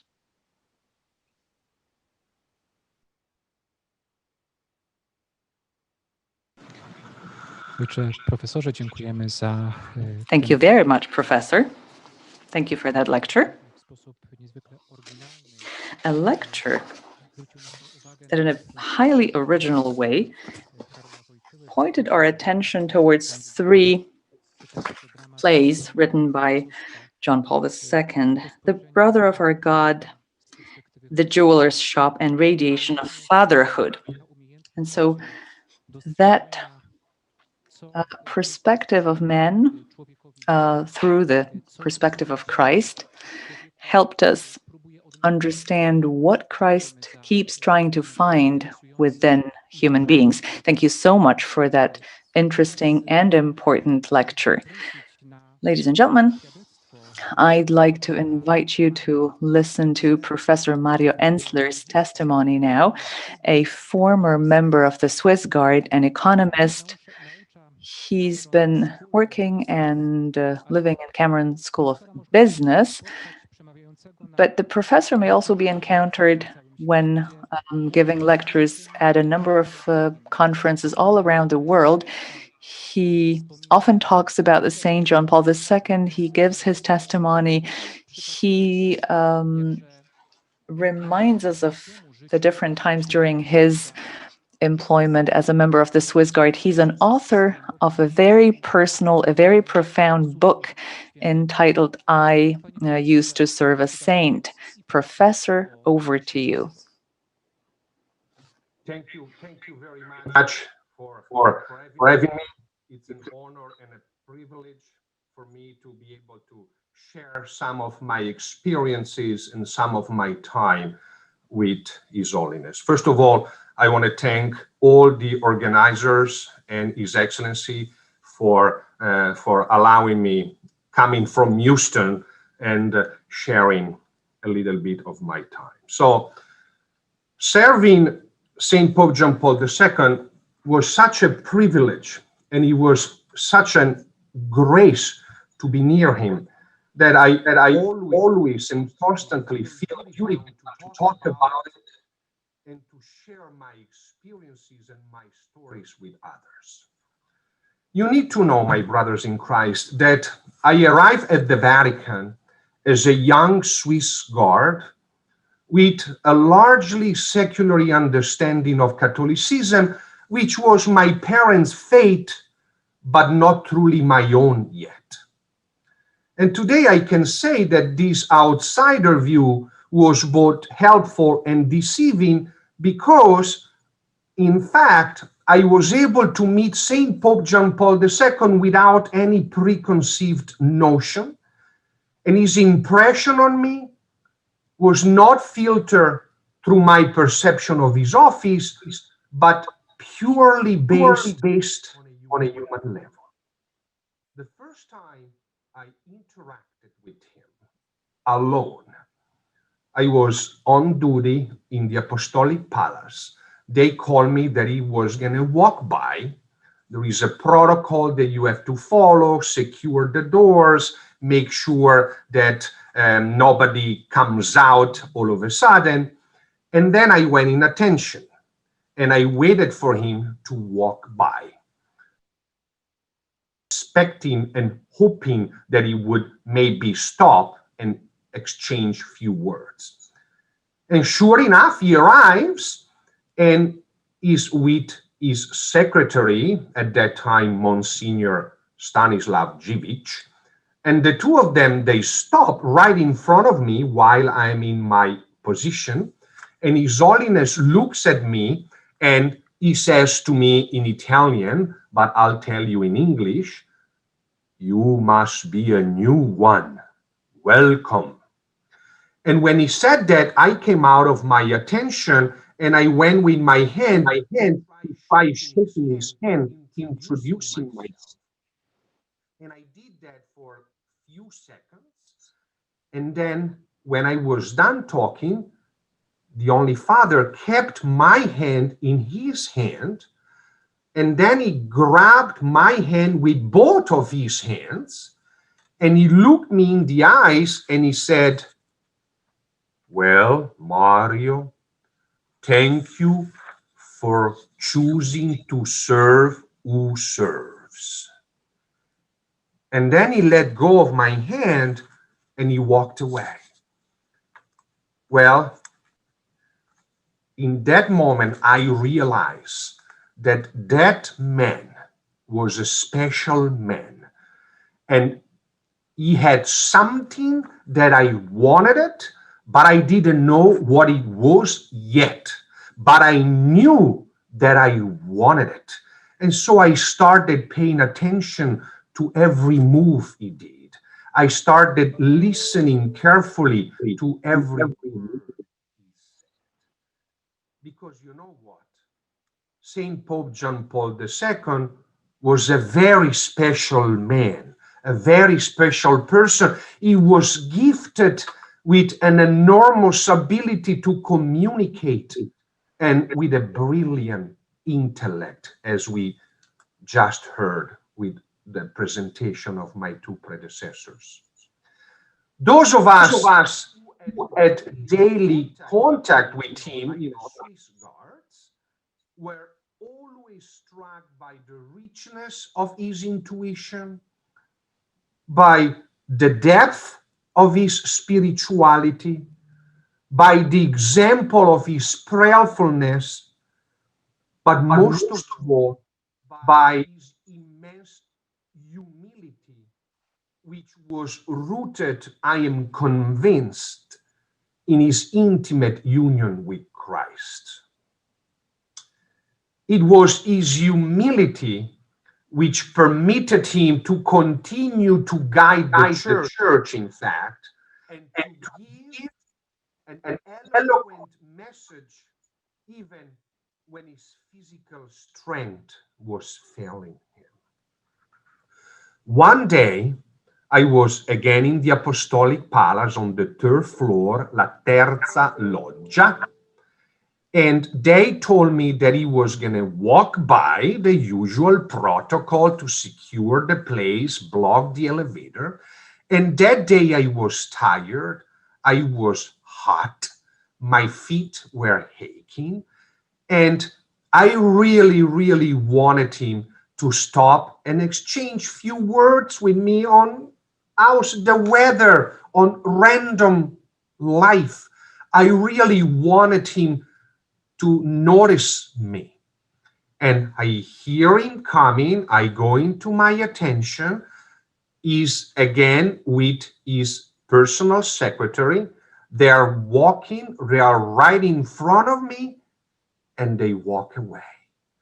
They don't stop, they don't look at me, absolutely nothing. I remained in attention, and I closed my eyes for maybe 3 or 4 seconds, feeling sorry for myself, feeling so sad that he had not stopped. And when I reopened my eyes, he was in front of me, alone, right in front of me, staring at me. I was blown away because I did not expect that. And I remained in attention while he kept looking at me with his blue eyes, of an intensity of a blue that I still did not identify today in any other human person. And while I was in attention, I noticed that with his right hand, he was looking for something in the pocket of his cassock. And all of a sudden, he pulled out these rosary beads. He pulled out these rosary beads that I hope you can see them, okay? And he put them in front of my face while he was holding them with his right hand, exactly like this. And he said to me in Italian, but obviously I'll tell you in English, Mario, the rosary is my favorite prayer, marvelous in its simplicity and profundity.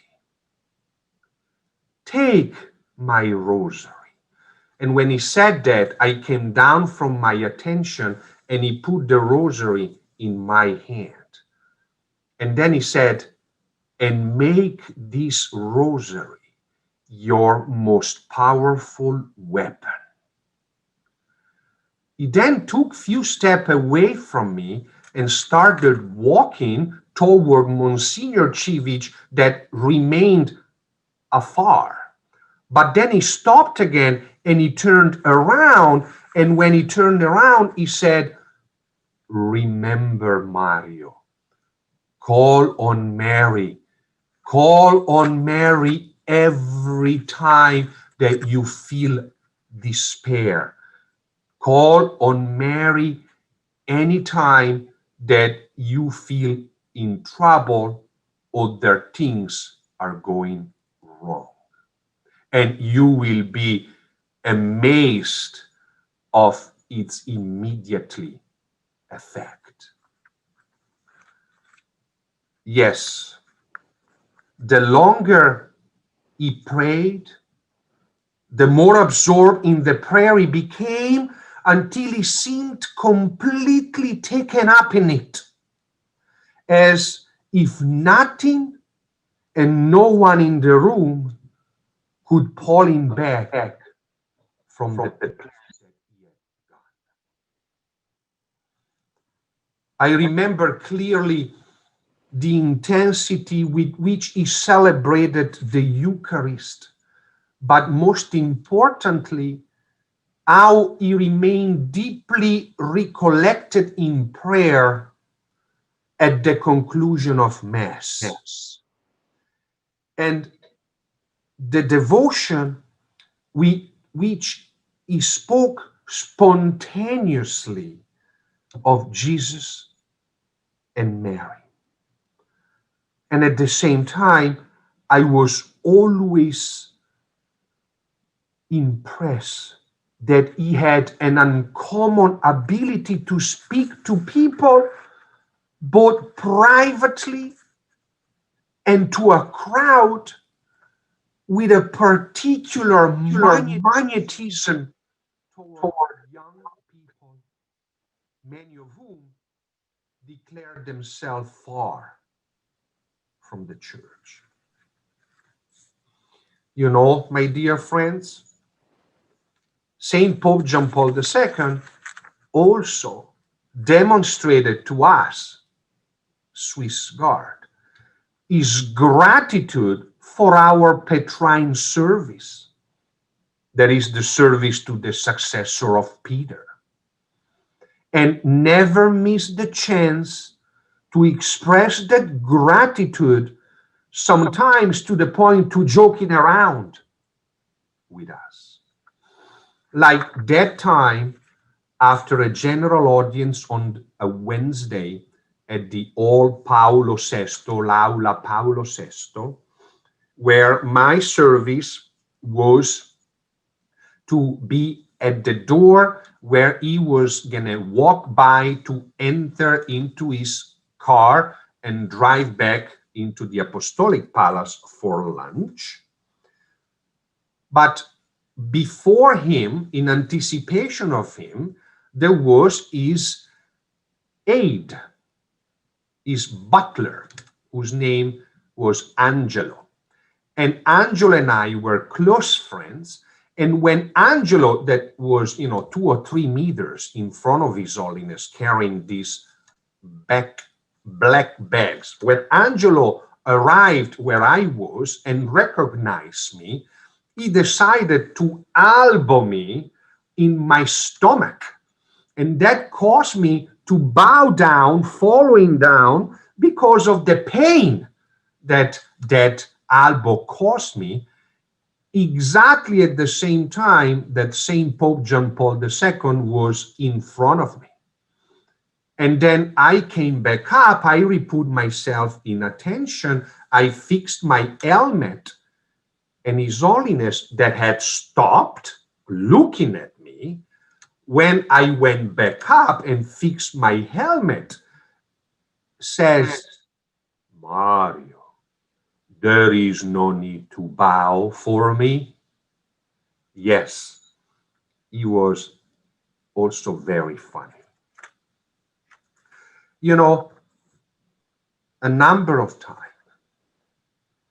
I personally witnessed the Only Father demonstrate that true joy is not a mere passing emotion, but comes from having met Jesus, who is true joy and true love.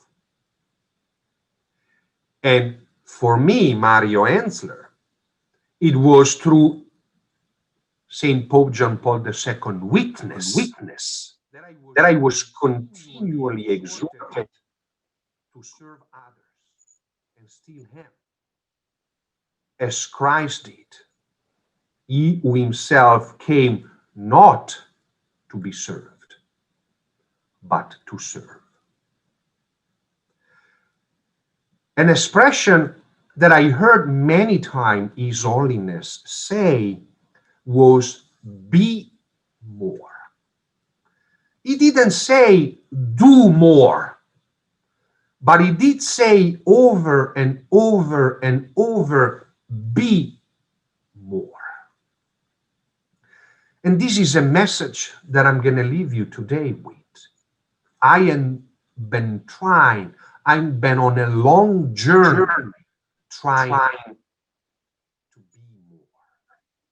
And to me, what I took from these two words, from this teaching, is to rediscover the beauty and the power of my own charisma. Remembering, my beloved new friends, that no gift given is meant for oneself, but it is given for the good of the church and her mission. Yes, in taking up the call to a new evangelization, a call near and dear to St. Pope John Paul II. We must receive, we must understand this condition of self-giving as absolutely essential, so we don't fall into the error of using the truth with which the Holy Spirit enlivens the church. One day, while we were in Castel Gandolfo during a summer, after a morning mass, His Holiness stopped and we chatted briefly. And during our conversation, I asked him straight why I cannot be afraid. I remember saying, Santo Padre, come posso non aver paura? How is it possible to not be afraid? And you know what he answered? A young man, a young Swiss guard, me? Mario, we can never be afraid because God is always one day ahead of us. In conclusion, I just want you to know that St. Pope John Paul II impacted my young life in profound ways, laying the groundwork for me becoming a father, a husband first, a father, a businessman, a teacher, but most importantly, a practicing Catholic. Yes, it was his example that inspired, his words that gave me hope, and his ideas that provided direction to my life. So, the next time that you are lost, the next time that you are in despair, the next time that you feel abandoned, do not be afraid. Go to St. Pope John Paul II in prayer and he will show you the way. Thank you very much, and God bless you.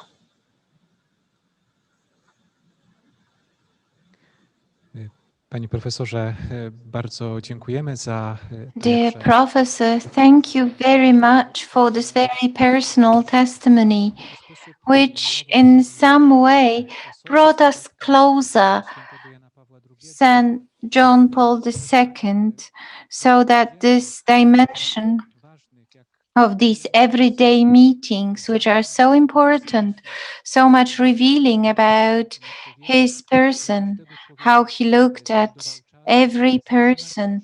He could find time to stop by this person to share his joys and problems. Thank you very much for this testimony and these very important words. Returning to our lectures, the third presentation will be devoted to the body, language of the body, language of love. So it says, He created us a man and a woman, the language of a body and the language of love. It will be presented to us by Professor Oana Gotia, who wrote her PhD in theology in the Papal Institute of John Paul II in Rome. Her doctoral dissertation concerned l'amore, il suo fascino, la prospettiva di San Tommaso d'Aquino. This dissertation was written under the supervision of Professor José Noriega and Livio Melina. This work was very well received and awarded, for example, Sus Auspiciis and Premio Veritas et Amor. Professor Oana Gotia for many years was a lecturer in the Papal Institute of the Studies of Marriage and Family in Papal Institute, and similarly as Professor Livio Melina and Professor José Granados, she is involved in the project of Veritas Amoris. Out of numerous publications, she also published the book about the St. Thomas Aquinas and love, which was published in Santa Gali Publishing House. She also wrote a number of books, for example, together with Professor Stanisław Grygiel, about the life of John Paul II, or the book that she wrote together with Professor Perez Soba, Azione Immane, Salvezza Divina, la dinamica operativa della grazia come superamento, non pelagianismo. The professor also authored a number of scientific and academic papers in moral theology. The floor is yours, and I'm really glad to see you at this conference.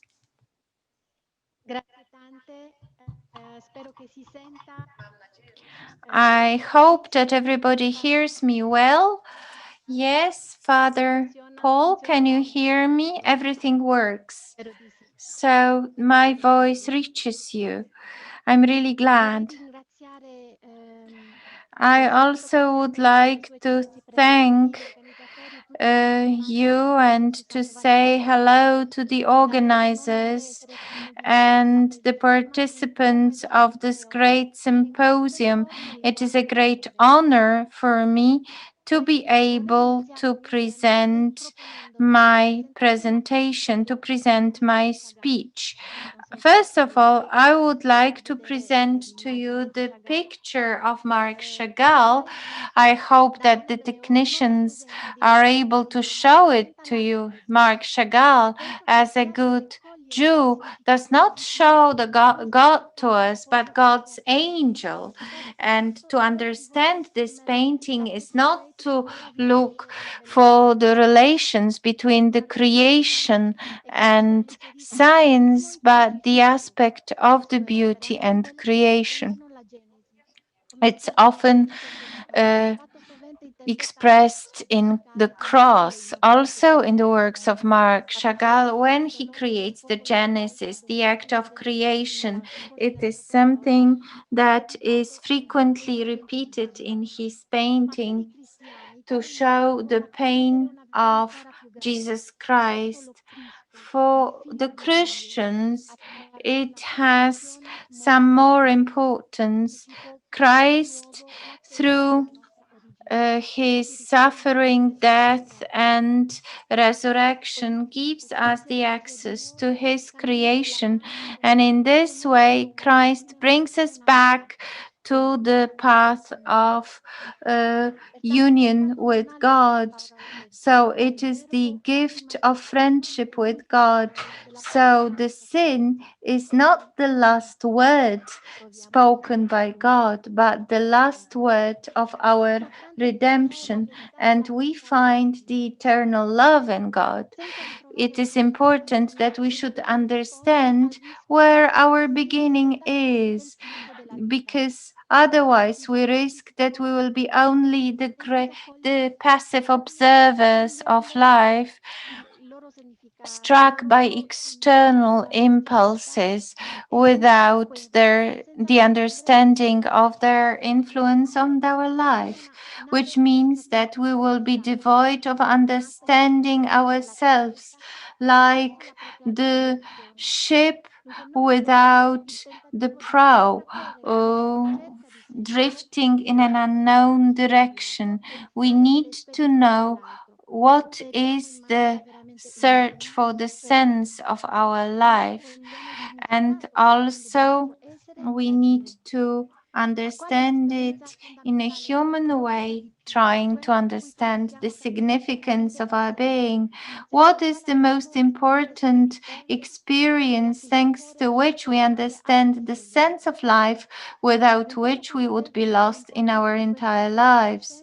We are aware of the search, of the quest for the significance only in the moments of crisis, in the moments of conflict, in the moments when we lose ourselves, when we lose some connection, some emotional or sentimental connection, when and only when we are able to love. Our life is possible.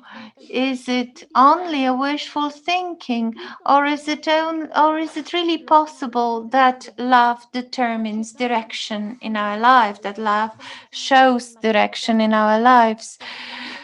Christ is not far from our fears. He gives us fundamental answers. When the Jews gave him the examples, he told them that it is not possible to get into such a logic, and he gave them a universal answer that mattered for all of us, that he was always the same thing, today, yesterday, and forever. When Christ sees our failure in love, he leads us to our primary truth, the core truth, telling us that both the father and the mother will be united in one body. Why is it the true answer? Because love forever. This is the most important answer. We need to reach the source of our being, our existence. We need to reach the truth and our beginnings.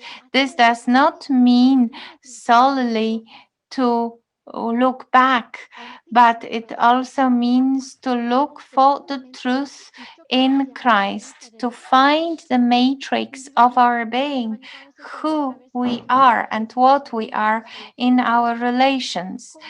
Thanks to the Pope John Paul II, in some way we get some help from him to understand our truth that is closed in the creation by means of experiencing three primeval experiences on which everything is based. They are not eliminated from the heart of a human being even after the original sin. So we can always be led by these three original experiences. They result from the analysis of two stories from the book of Genesis. In the first one, the creation of a human of the world is made through the word, and we can see the difference between the Bible and other mythologies where in which the world was created in a very sudden way. Sometimes it was the result of a struggle and violence, or so there was a struggle in there. So a new world was born through the acts of violence and not the acts of creation by God. This is what distinguishes the book of Genesis from all other books. God, when creating the world, was not struggling against other gods. It was a completely peaceful image. God, in a peaceful and enlightened way, created the world through love. And so, through his words, full of love, he gave us the creation, his endless good. That is why we clearly see that a human being was created as the crowning element of the entire act of creation. What is new is the fact that the human being was created to the image of God, so and likeness of God. So we are in contemporary alliance with God, and we can see how a human being responds to the word of creation. That is why a human being identifies themselves with God, finding their identity and their spirit. And now, what can we say about it? John Paul II tells us about the original solitude. The first experience, what surprises us, was that for John Paul II, there was not only lack, something that was taken away from us, the absence of Eve, because the loneliness also happens after she was created. So I will try to explain the relationship of the body as something exceptional. For the Pope, Adam discovered that he was alone, that he was different from other elements of creation. It was the discovery that was not pursued through introspection, but through dynamic meeting with the living world that was surrounding him. And in this meeting, his body had the original meaning. Its whole existence was corporal, and that is why Adam recognizes what other creation was. He believed that it was the gift, that it could be named. And we can see in the teaching of the Pope the perspective of the relationship between a human being and the world, which frequently is called the power over nature, as written by Francis Bacon, where the scientific reason, I lost the voice of professor. So for John Paul II, the freedom of a human being is mostly the answer to the gift of God and not freedom in itself. So it is not the body or the lack of the body that resulted in our freedom to do anything. It was thanks to our body character, our bodiliness, we could behave as human beings. So we could see how through our art and through what we do, we could create and translate into writing or into other means of expression what we could create. We could also show that all the works are for others. Our bodiliness is the identity. In our body, we could be free and creative because body expresses a human being, so we are free. And John Paul II speaks about this truth.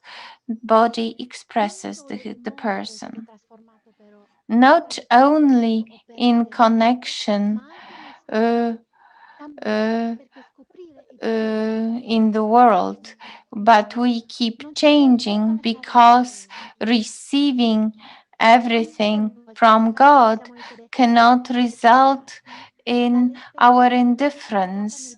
How many times can we be created and recreated when, let's imagine the moments when you are on a beach, in a forest, we are delighted with the creation of God. When after some work, when we have finished some project, we are more mature, satisfied with ourselves, and we feel to be richer in comparison with what we had been before. Body and transcendence. Now we are recognizing also ourselves through objects, through knowledge that shows us that we exceed being ourselves, and we understand what is special about us. A human being is not alone. Loneliness is also the subjectivity, which also gets the self-awareness. A human being is alone because he or she is different from the rest of the world.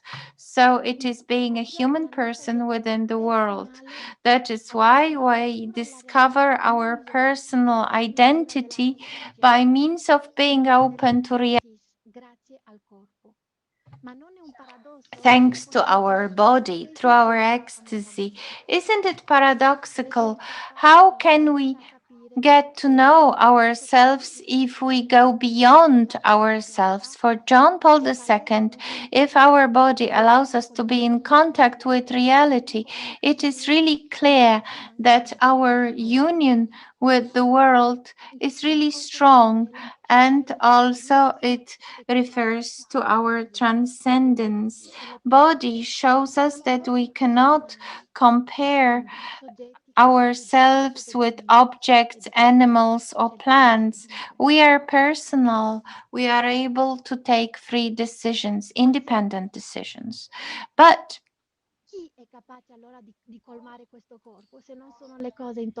who can complete our body if everything around is objects? So this all finds fulfillment in human relations.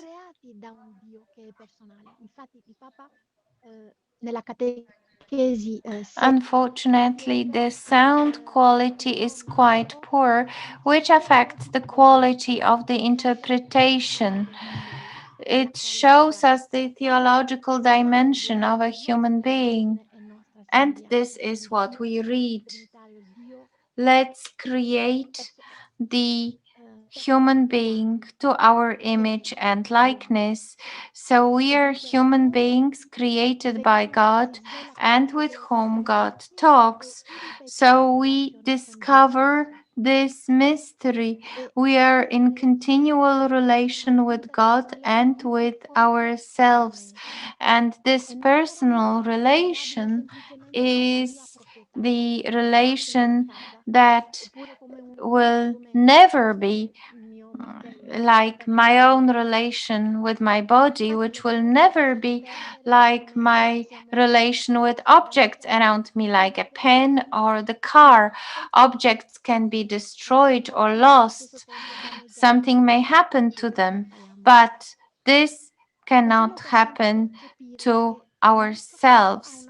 That is why we understand that our body has its integrity. The Pope finds quite important statement concerning our relationship with our body. I am my body. My body is a part of my identity, of my personal and transcendent identity. That is why we understand that we are our body by means of being loved, how we are loved. No mother is able to separate in love, in her love for the children. She is not able to separate the child from the body. So the mother loves the child together with their body. We can see in very important psychological studies only when a child is loved as a whole, that means together with its body, the child can develop properly. That is why the body expresses human language and divine language, because our parents do not uh, access the source, but they refer us to the final and original source, that is God.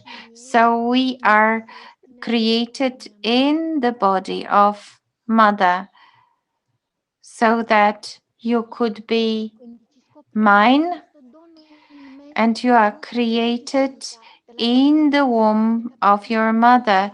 So it is the great subjectivity, but also the great gift of love, of loving us and our bodies. So if this, it is not plants nor objects that can be found in our hearts. It cannot be also, we cannot be found in our hearts as well. There must be another gift. The second gift, this another original experience, that is the experience of a union, the experience of the connection with the second, the other person. So for Adam, this other experience was Eve. That is, Adam shows that he wanted to have the other person, so the creator takes over the initiative.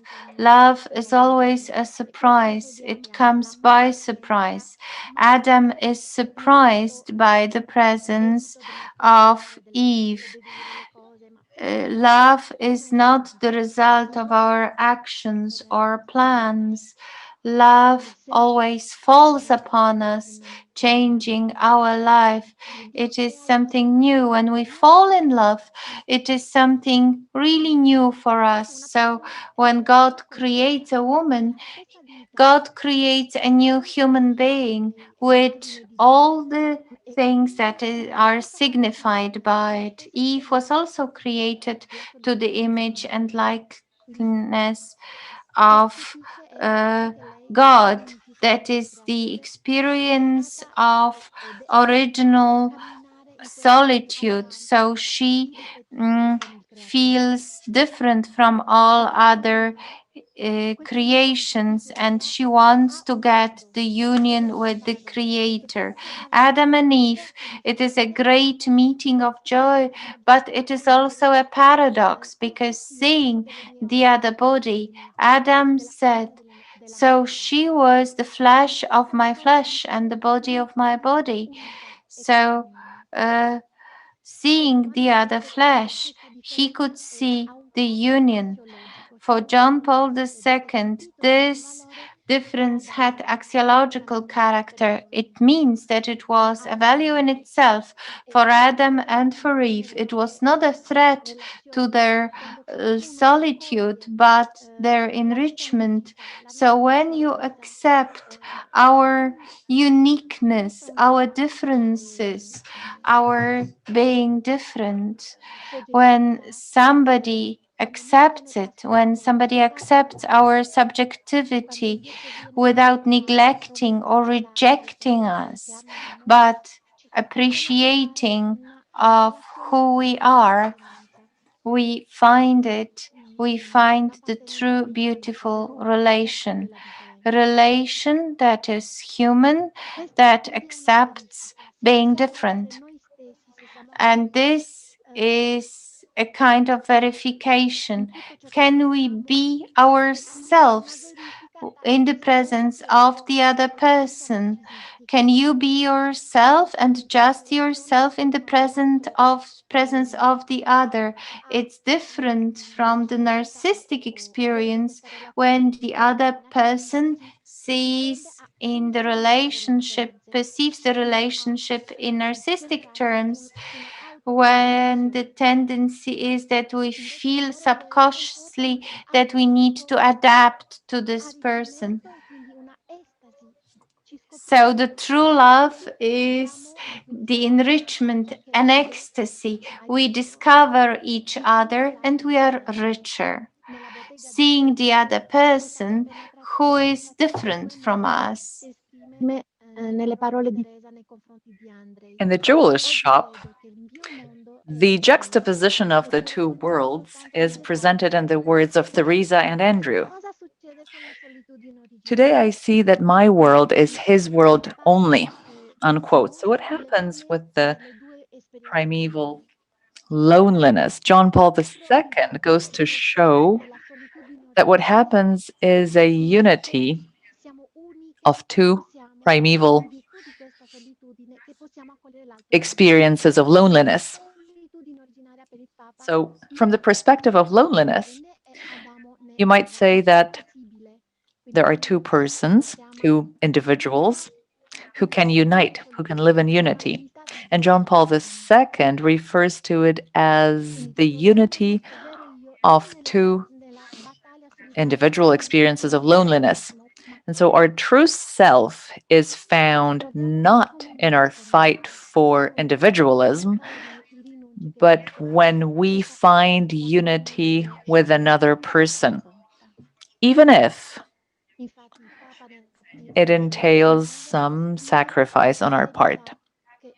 And so John Paul II, the Pope, expresses that truth of how being in unity with another person is the most profound expression of humanity.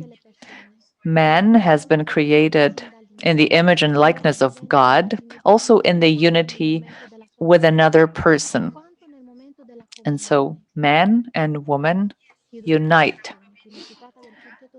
And a man becomes one in the image of God when he unites with a woman. And only then our likeness resembles that of God. And so I'd like to understand that feature of complementarity here with you. That complementarity frees us from the danger of loneliness. Being a woman or being a man is, what we always look for, what enriches us. But then being able to be united in difference is something that is completely new to Adam and Eve, is a new horizon, is a new destiny, a joint destiny, which is not sterile, but is blessed by God.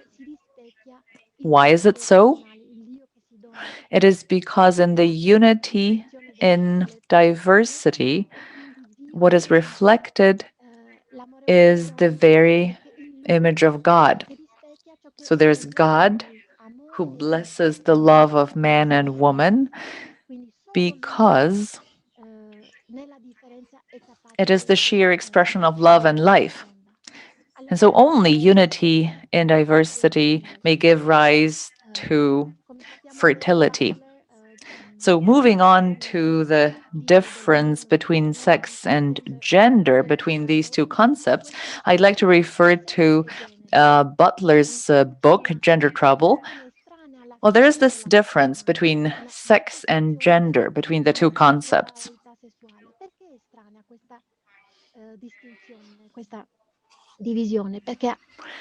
So that difference is quite significant.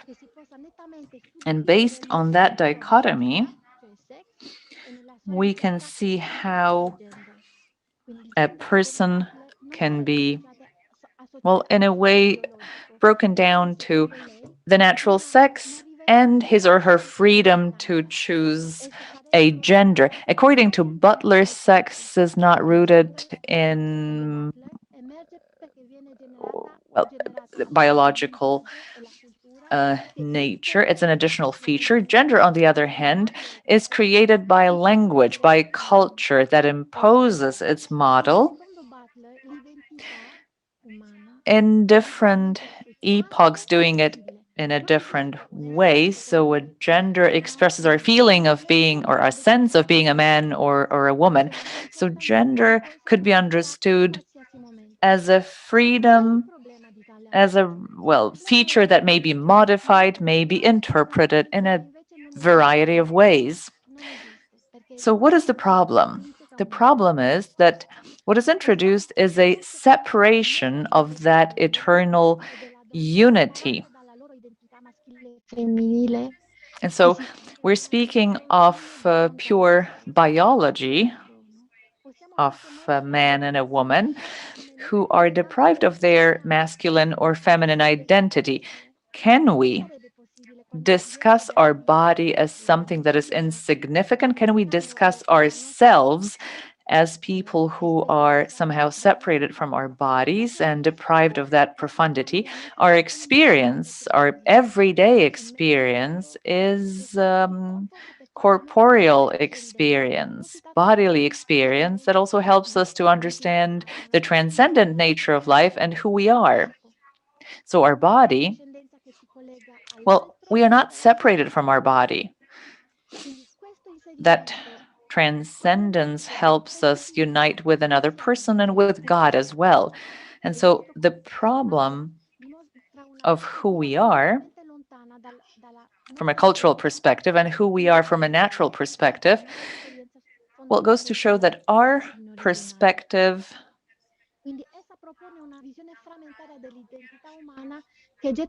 our natural perspective is based on the primeval loneliness. And what gender proposes is a vision, is a very fragmentary vision of human identity, where in a postmodern way, a man becomes separated from his or her body. But that cannot be. It's as if we wanted to embark on a travel in a boat that is already sinking. Our freedom, according to the Pope, is realized, is materialized in our recognition of the fact that we are human beings when we receive that gift of unity, of synergistic unity of the body and soul. Hence, a man does not exist once you separate the two. There's no freedom, there can be no freedom beyond our humanity unless we want to adopt an anthropological, dualistic view, a neo-Gnostic approach, which is everything that the gender ideology has been offering to us. But love gains its taste from the very depth of the human spirituality.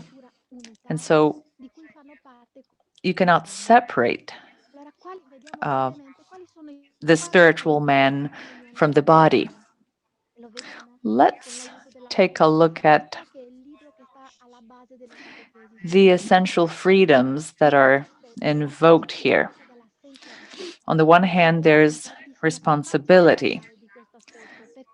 So,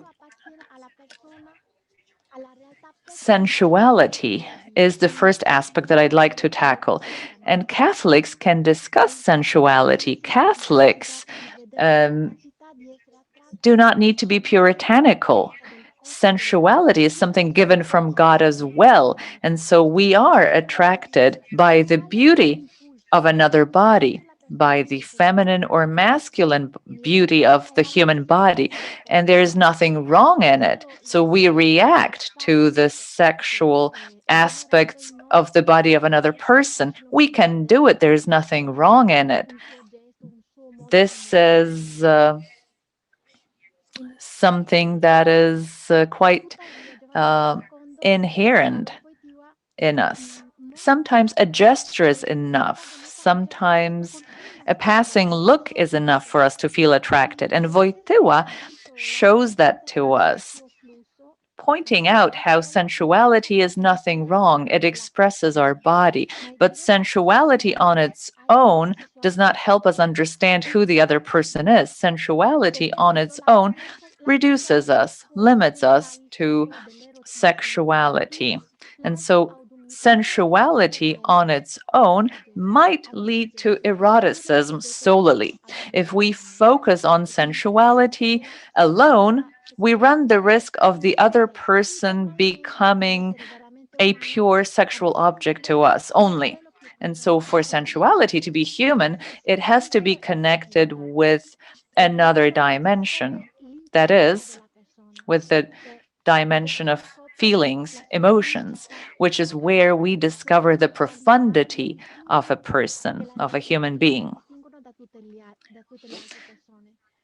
And so here's where we discover the features of human beings that make them different from other creatures, that are so important for human beings to express their intellect, to create.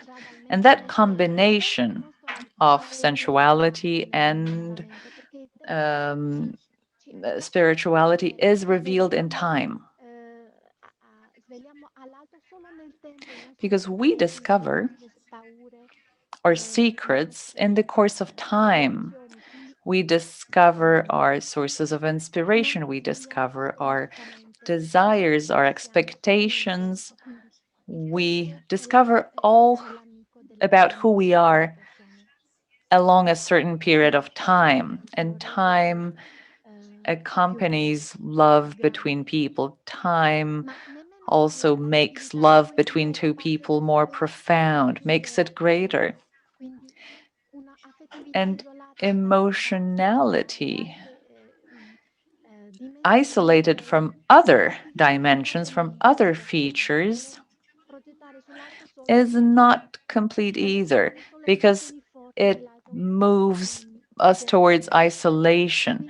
And so emotionality may express strong feelings, but when separated from sensuality, it is also incomplete. And so idealization will not turn into a profound friendship or love where we truly are close to the other person.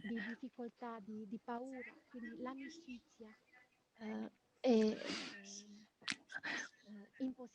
so only in a situation of a combination of sensuality and emotionality, may we reveal ourselves to the other person completely. So I would say that the third important dimension is how we discover our body and how we discover who we are. Feelings and impulses do not give us the full picture of who a person is. A human person has been called upon in order to accomplish all of the features and dimensions. And so sensuality and emotions are combined in our mind and our reason, and a human being is capable of reaching the source. Your beautiful body is attractive to me, and I have the necessary tools, the necessary armamentarium of feelings to be able to express it and inform you about it. And this is what constitutes the confirmation of who we are as human beings. We need to have feelings in order to accomplish unity. So the Pope does not propose rationalism. What the Pope proposes is that we try to accomplish unity. So sensuality should be integrated with emotions, with feelings, and this is what constitutes a human person, a human being that is capable of offering herself or himself as a gift to the other person. And this is what the Pope refers to as purity. Purity safeguards the gift of the person. The first definition in the catechesis is the primary purity which safeguards the gift and our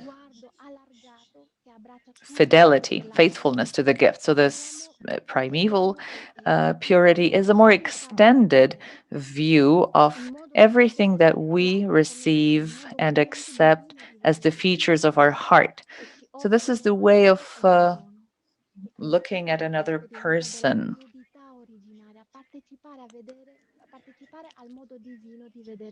It is an experience of participating in life in a more divine way. The body of the other person becomes an invitation, an encouragement for us to offer ourselves as a gift. And the purity also reflects our capacity to attain it. And so our action also helps us create our dynamic human activities. And the purity becomes a virtue, a desire to offer ourselves as a gift, and a desire to love in truth. What the Pope says is that the purity is a condition of love, is a prerequisite of love. And so true love is possible when the purity helps us combine the two dimensions rather than separate the two. And so that work is not only the fruit of human activities. It is a work that gives rise to joy. It is a virtue that is very difficult to attain, but it is a source of true joy. It is a virtue that cannot be attained on our own. This is a virtue that is created within a family, so together with other people. It requires a relationship with others. And so we learn it from our parents how to love, which is a way of explaining how God has taught us how to love. We keep recreating that love. we are capable of loving other people. Our human love is transcendent. Otherwise, we would need to abstract from it. But human love may not redeem us. Only God is the Redeemer through the gift of God. And God is not alien to our desire to love. Absolutely not. God is not against our desire to love, rather.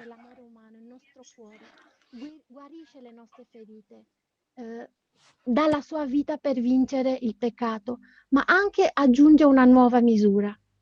Unfortunately, I cannot hear the speaker now.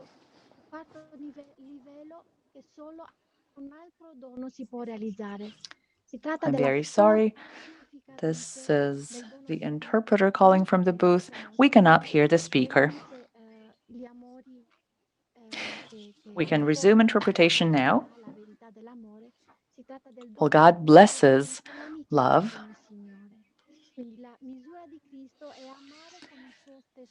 And please remember that the truth in love also applies to friendship. What God tells us, please love each other the way I have loved you.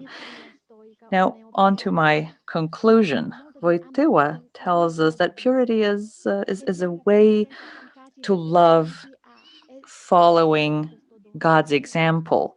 So we may keep loving and expecting the gift in order to accomplish joy and happiness that stems from the sheer fact that we love and we are being loved. Thank you. Thank you very much for that extensive lecture. Thank you for introducing us into the theology of the body of John Paul II. But now we will embark on the final lecture of today's session entitled The Dignity of Man is the Measure of His Work. And that lecture will be delivered by Professor Michał Gierycz, the Dean of the Department of Sociology and Economics. The department is a co-organizer of the conference. Professor works at the Department of Political Theory, and his area of interest encompasses the meaning of religion for the political process, the ecological dimension of European politics, the politics of the European Union, the anthropology of politics, the political thought of the Catholic Church. As regards his numerous publications, they include books and articles. Let me mention just a few of those. Together with Professor Piotr Mazurkiewicz and other collaborators, he prepared a book entitled Totalitarianism in the Postmodernist Era, changing positions of the youth towards totalitarianism. There was a study in political anthropology as well, and a book entitled Christianity and European Union, the Role of Religion in the Process of EU Integration. The title of his lecture today is Human Dignity as a Measure of His Work. Professor, over to you. At the beginning, I would like to join in the words of gratitude for the initiative of this conference. I was asked to offer a few reflections about the title that was quoted by priest GAŁUSZKA. My remarks have been divided into 4 parts. So the first one is whether it's significant, whether it's justified to deal with laborem exercis encyclic. The second one is about the world of labor, and the 2 other parts will discuss the perspective of labor and human dignity, and to refer to the most important dimension of the thought of John Paul II in this area. Laborem exercis was published on the 14th September 1980 1909, so almost 40 years ago. So John Paul II predicted it because he said that he published this encyclic on the eve of new transformation in technological systems, which, in the opinion of many experts, will have a great influence on the world, like the Industrial Revolution. So if to take into consideration that apart from this all, also the communist system collapsed, the scope of the changes in reality was much larger than the experts could predict. That is why it seems justified, whether it's really important to deal with a document written almost 50 years ago, or whether we should read it as the example of ecclesiastical thought in the 20th century, but is a work that has something to tell us, and as the title of our conference is significant for the future. It seems to me that the first dimension of the contemporary character of this text is the method of analysis offered by John Paul II, that is, the method of understanding of social teaching of the Church that he understood within the moral theology, which fit into the evangelization task of the Church. So it was connected with anthropology, sociology, and psychology, and also it assumed that the problem of human labor could not be explained in a different way, but only within the context of contemporary times. So it was already in the book of Genesis. John Paul II sees the source of belief that work is the basic dimension of human existence on earth, being joyful in the fact that also social sciences also show it. And John Paul II stresses that Church takes this belief in the revealed word of God, and that is why what is the understanding of reason, the belief of reason, is also a part of the faith.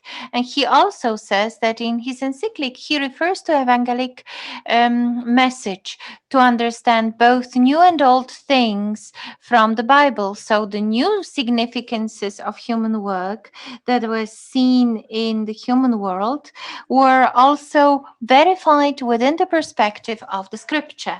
So when touching the heart of social issues, that is the competence of social sciences, John Paul II follows the deductive method as a method specific for theology. It starts with the revelation and not as an inductive method, which is characteristic for social sciences.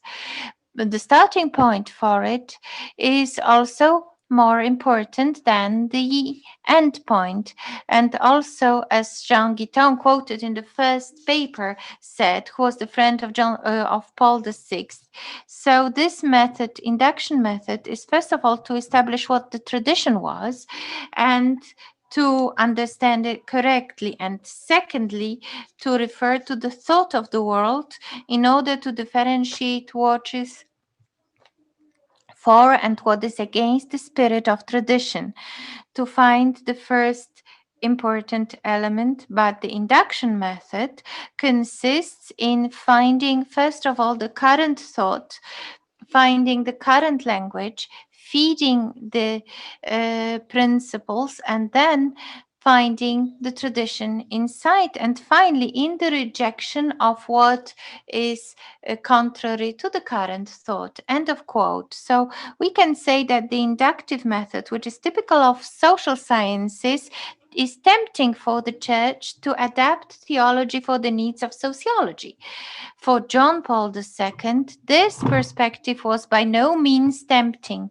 With his sense of humor, he observes that if you talk about the periods of speeding up in the history of humanity or in the history of specific nations, especially in relation to contemporary life, you can also say that none of these actually comes before the content of the book of Genesis, which was the very old biblical text. From contemporary perspective, we can see that understanding in the light of the very old book of Revelation, so the works of John Paul II are by no means anachronistic and outdated. The words written at the very beginning of the Bible are still valid, and because the Pope says that they refer to all the past periods in the history of humanity, similarly as all the contemporary times and future times of development, which are also before the human being, as unknown and covered. So also those in which we live, and also those in which our children will live. So all the new things which were rediscovered by the Pope are still valid and binding. So referring to those questions, together with this evangelical origin, they inspire the roots for our search. That is why it's worthwhile to go towards the future with John Paul II. So contemporary times are characterized by the change of the structure of employment, which was also presented in Laborem Exercens. So within the last century, the number of persons who had free professions was increased by 3 times, and now it makes up 3/4 of the general employment. So the number of people employed in industry and in farming has significantly decreased, and the current situation finds the reality of the flexible labor market, the element of which is the remote work, which we are practicing also as part of our conference, and formal and legal aspect is various flexible types of employment. These elements, when bringing significant benefits for the employers and for the employees, they also generate significant challenge for human labor. Also, the list of those challenges comprise the lack of continuity of work, the use of somebody's residence for work, the negligence for family life, or weakening the bonds within a family. A British economist Standing says that the consequence of these changes in the form and structure of employment is the creation of the new class that is known as precariat. So this is the person employed in flexible methods of employment, and it is one of the lowest levels of social stratification, and in the lack of other forms, given the lack of use of the social benefits. In other words, the social detriment of a significant part of society was stressed by the Pope, because large masses of people were marginalized because of the lack of employment, and also through the lack of perspectives out of the current situations. But this is not the end of contemporary challenges. But also there is a sense of a feeling of a nonsense of the performed work. In the opinion poll in the Netherlands, the rate of people employed full-time believing that their work made no sense was 40%. Similar research revealed 37% in Great Britain. And also, what about the global effects of human work? If we ask about the ecological consequences, we will see that economy will destroy nature in the way that was irreversible or difficult to reverse, which was also the subject of the interest of the church. And irrespectively of the fact whether it is important or justified to follow precariat, and whether this could be useful for analysis, it's quite difficult to see that there are new perspectives of the current labor market. And also, it is easy to see that they are connected with the central issue of laborem exercis, that is the dignity of human work. That is why let's look at it from this perspective. John Paul II begins his analysis with the book of Genesis, because the core of human work is the mystery of creation. So everything that was produced in the economic system came from human being. It makes an assumption of the existence of the resources of the visible world that was provided by the creator. But also another important argument for the poet was the call of God that was sent to man to make the earth subjected. That is why the exegesis of this very sentence was the subject of the first part of the encyclic. That is why human supremacy over the world is done through work and labor, but calling on to man to work, and human being was created to the image and likeness of a God. But it's not about the effects of the supremacy, but first and foremost, it leads to the human self-fulfillment through work, both internally and externally. John Paul II stresses that from theological point of view, the essence of work means that the sense of various actions is the service to humanity, the fulfillment of our essence. In the logic of the faith, we see that if God, who is love, commits us to do something, he is right. So there are two dimensions of work, subjective and objective. So either some activities made independently, and objective one, which is related to the value of human work for human being. The relationship of the two dimensions is expressed in the formula that I used as the title of this presentation, saying that various types of work may have various subjective value. They are all measured by the dignity of the object of work, because work is dignified, because human being is dignified. So irrespectively of the work that we perform, and even if it's really involving, this objective is not final and end in itself, because the Pope says that the objective of any work performed by human beings at all, if it's monotonous and service work or debilitating one, what is in the center is human being, and for human being, work is something that multiplies their dignity, and this perspective determines the Christian approach towards work, whether it's regarded as the human obligation, which is important for human being and for their family, and it is work for that is labor that was created for human beings, and not the other way around. Can we talk about precariat? There are some specific problems of the contemporary labor market, and also the examples of very violent economy, which was criticized by Pope Francis. So it is the difference between subjective and objective dimension of human work, which is seen not only in the perspective of good, but also the interest. But unfortunately, it precedes the rightness of another dimension of laborem exercens. So it means that there is a risk of treating human work as sui generis of the commodity or anonymous work that is necessary for production.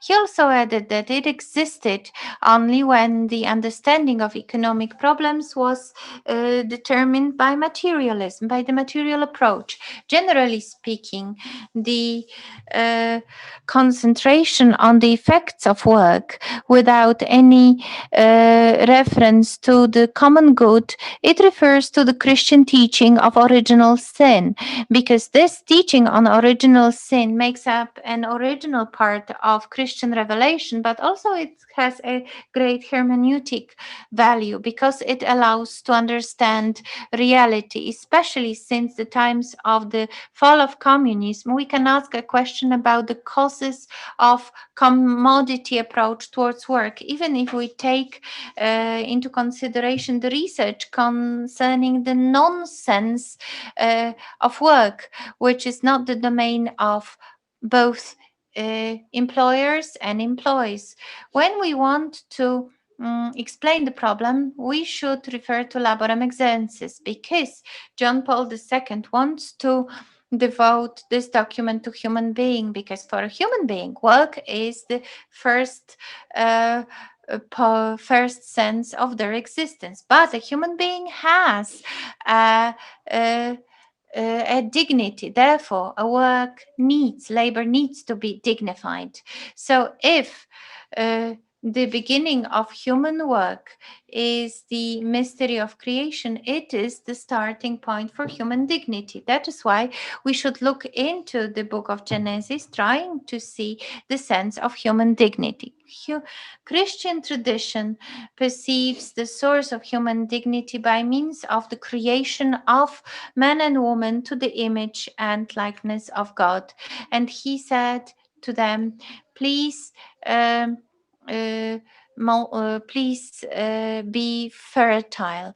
And that is why creating a human being to God's image and likeness is referred to work, because God gives human beings the power of the created world, and he withdraws, allowing human activity to be in the center. Let me quote that the human being as the image of God is a person, that is the objective being able for deciding about himself and finding self-fulfillment. That is why there are some issues which, by will of God, are the essence of human effort. So Sirach's work shows us that God created human being, leaving him to decide. But in the understanding of the book of Genesis, God gives great dignity to human being, but also God remains a part of human world. The issues of paradise were the issues of God, but also of the first people. As Davis Hajjaj sees, if God wants to give some place to human being, he or she does not have to shrink. It's like a mother who gives some space within herself to her own child. Also, a human being retains their sense of realism. So there is some elements of this truth. So there are some objective or ontological dimensions of human activity, and a human being has also their own identity and purpose in life. The tragic events described in the 3rd chapter of the book of Genesis are also the reflections on human dignity, because the serpent, which was quite cunning, tempted Adam and Eve to eat the forbidden fruit. But the temptation was not devoid of problems, because the book of Genesis said that Eve was quite resistant to temptation, because serpent said, you will not die, but you will have your eyes opened. And it was only after this argument that Eve realized that the tree was useful for knowledge. Why was she tempted by that?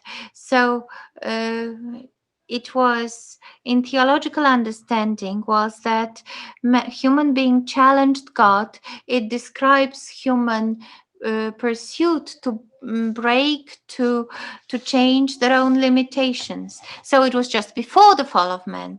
It was just the breaking of ontological limits. So it's opposing to the ontological condition of creation. A human being wanted to be like God. It is a different dimension of human dignity, and it's nicely reflected in the book Homo Deus. In this revolutionary understanding of human dignity, it is a conscious method to make a human being something higher, something more supreme, making an objective sense of human existence. When trying to be God, that is, objecting to reality, a human being loses the certitude in what they are. So, as Robin Schweiman observes, the problem of identity was not theoretical as long as there was a normative understanding of what human dignity is. The choice between transcendental understanding of human dignity and the immanent understanding of it has a fundamental meaning for the approach towards human work. As John Paul II observes, a systematic opportunity to think and value human work as a sui generis commodity is the accelerated progress of material economy, where value is attached to the objective dimension of human work, while the subjective dimension of human work is pushed to the sidelines. And here, the Pope observes that socialism and communism, but also the secularist version of capitalism, do the same. They confuse the order that was first established in the book of Genesis. Man becomes treated as a tool for production, while he or she should be treated as a subjective entity, as the very creator. And so Pope Francis protested against it in the Gaudium Gospel when he referred to the economy that kills. It is impossible to refer to all the different pathways that would help us contradict the challenges. In the Globalem Exercem, we read about work as a noble activity that man is entrusted with by God, as contradicted with work that is treated in purely utilitarian way. But without moving into or digging into the details, at the very end, I would like to emphasize how up-to-date and prophetic the encyclical is in terms of reacting to the challenges of contemporary work. It appears that John Paul II, in his texts, referring to the church teachings, is very up-to-date both in the 1980s and today. And that text truly is contemporary in its message. Laborem Exercis not only presents the contemporary postulates, but first and foremost, it asks us to revise our attitude. Everything is different if you do not assume a priori that God is there responsible for all our acts. And at the beginning of the capitalist era, it was pointed out that inadequate capitalism is linked with a failure to deal with a number of social problems if the church is left out of it. All of the social efforts and solutions will be futile if, quote, before the transformation of regime, there's no rebirth of the spiritual dimension of the society. And so the key to understand work is to understand human dignity as in terms of the fact that man was created in the likeness of God. And if you fail to understand that, you will always arrive at some form of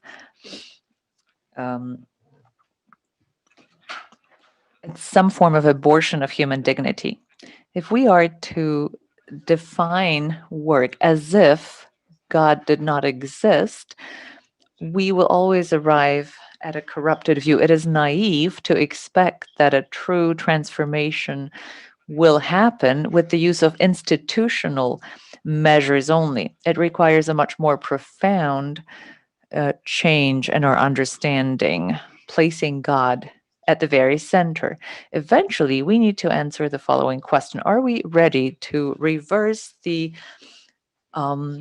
axiological conviction from the Enlightenment and define human work as if God existed. To answer that question is by no means easy, but it goes without saying that Saint John Paul II and his teachings are all the more up to date and contemporary in their nature. Leszek Kołakowski referred to how we keep forgetting about Jesus, forgetting about how he impacted the human life. If we are to respond to the pontifical challenges to open up the doors of economy to the teachings of Christ, the more we need the teachings of St. John Paul II. Thank you very much for your attention. Thank you very much, Professor, for that lecture. Thank you for that lecture that in the context of our reflections on the key encyclical Laborem Exercens, we are shown a perspective that is already established in the book of Genesis, in which we read about man being created in the likeness of God. And that perspective helps us think about work, but also about human beings in a more profound way, in a complete way. We are about to finish our today's meeting. It has been the first session as part of the international online conference organized on the 100th anniversary of John Paul II's birth. But before I say goodbye to you, I would like to briefly mention what is ahead of us tomorrow and on Sunday. Tomorrow's session will be dedicated to family and society. We will try to answer the question of what sort of a family and what sort of a society we would like to have. We will start at 4 p.m. and finish at 7 p.m. in Poland, or we will run from 10 a.m. to 1 p.m. in Washington, and from 3 p.m. to 6 p.m. in Portugal. And finally, on Sunday, we will discuss the issues of faith and the life of church. So we will try to answer the questions of what sort of a church, what sort of a redemption lies ahead of us. Thank you very much for all the lectures, all the contributions that have largely enriched our understanding of John Paul II's teachings. Thank you very much to all of the participants of the conference. Thank you for your involvement. Thank you for listening to the contributions that have been presented today. I'd like to wish you all the best, and I would like to encourage you to participate in our tomorrow's session and the session held on Sunday. Thank you and goodbye, and God bless you.